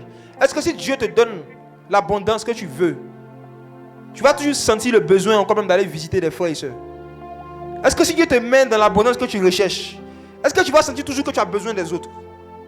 Parfois il y a un orgueil aussi qui fait que on ne sent pas notre besoin de la présence des autres. On se dit Jésus nous suffit. C'est un faux raisonnement. Jésus est esprit. Il a aussi corps. Il nous a donné son esprit et son corps. Et les autres sont le corps de Christ. Et nous devons en aucun cas dans nos propos, dans nos actes, leur faire croire qu'on n'a pas besoin d'eux. Tout ça c'est de l'orgueil, tout ça. Quand on demande au Seigneur vraiment de préparer notre cœur à pouvoir bien gérer, recevoir ce qu'il veut nous donner cette année. Quand on demande au Seigneur de purifier notre cœur de toute forme d'orgueil qui l'emmène à nous résister dans les domaines, dans les choses qu'on demande. Prions le Seigneur. Seigneur, tu as dit que tu résistes aux orgueilleux. Tu fais grâce aux humbles. Nous ne voulons à aucun moment, Seigneur, être sur la liste de ceux et celles qui manifestent, qui vivent dans l'orgueil, Seigneur. Mais tu connais nos cœurs sont tortueux. Tu as dit dans ta parole, le cœur de l'homme est tortueux, qui peut le connaître, Seigneur? Oh, que toi-même tu viennes encore. Fais sortir de nos mentalités, de nos raisonnements, des raisonnements, des pensées d'orgueil, Seigneur. Que tu viennes faire sortir de nos cœurs, Seigneur Dieu, des mentalités, des pensées orgueilleuses, des raisonnements et des pensées qui pourront nous empêcher, Seigneur, de pouvoir expérimenter pleinement, Père éternel Dieu, tout ce que tu veux nous donner. Tu pouvais mettre Israël en garde en leur disant, lorsque vous verrez votre or, votre argent s'augmenter, gardez-vous de dire en vous-même, ma force et mon intelligence m'ont donné d'acquérir ces choses. Que tu nous donnes ce cœur-là, qui ne pourra pas dire que c'est notre force, notre intelligence, qui nous a donné d'acquérir des choses que tu vas nous donner par ta grâce, Seigneur. Que tu prépares nos cœurs à rester humbles, peu importe ce que tu vas nous donner, peu importe le niveau auquel tu vas nous emmener dans tous les domaines de la vie. Que les raisonnements d'orgueil soient détruits en nous, Seigneur. Seigneur, viens nous révéler notre orgueil. Viens nous révéler l'horreur de notre ego. Cet ego que tu es venu crucifier à la croix. Et que des hommes s'évertuent à nous aider à le développer à travers des séminaires, des formations bizarres. Seigneur, montre-nous l'horreur du vieil homme. Montre-nous l'horreur de l'orgueil de la vie. Montre-nous l'horreur de l'orgueil d'utiliser les biens matériels pour prouver aux hommes que Dieu est avec nous. Oh Seigneur, viens massacrer l'orgueil en nous. Viens piétiner notre orgueil. Viens blesser notre ego, Seigneur. Et garde-nous là, à Golgotha. Garde-nous dans cette atmosphère d'humilité qui est Golgotha. Garde-nous près de ta croix, Seigneur. Garde-nous près de ton sang. Rappelle-nous toujours que ton sang est la source de tout. Que ton sang est la source de la vie. Ton sang est la source du pardon. Ton sang est la source de l'onction. C'est ton sang qui nous a donné accès au trône de la grâce. Rappelle-nous toujours cela, Seigneur. Afin que jamais le vent d'orgueil qui souffle actuellement sur ce monde nous emporte. Que nous soyons ce peuple petit, ce petit troupeau, Seigneur, et humble, que tu as racheté par ton sang. Ma clise de feria les basses. Est-ce qu'il y a quelqu'un ce soir qui veut se donner à Jésus? Est-ce qu'il y a quelqu'un qui a réalisé qu'il n'était pas véritablement converti, mais qu'à partir d'aujourd'hui, il veut recevoir Jésus, se donner sa vie à Jésus, commencer une nouvelle vie avec le Seigneur Jésus? Tu peux lever la main. Alléluia, on peut acclamer pour eux. Levez la main. Tenez-vous debout, tenez-vous debout. Tenez-vous debout, on a fini. Gloire au Seigneur.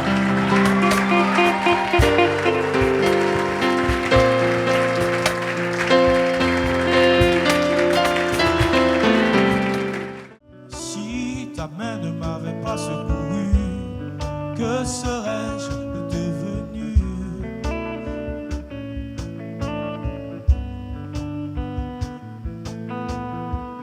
Car de la boue du péché, tu m'as fait sortir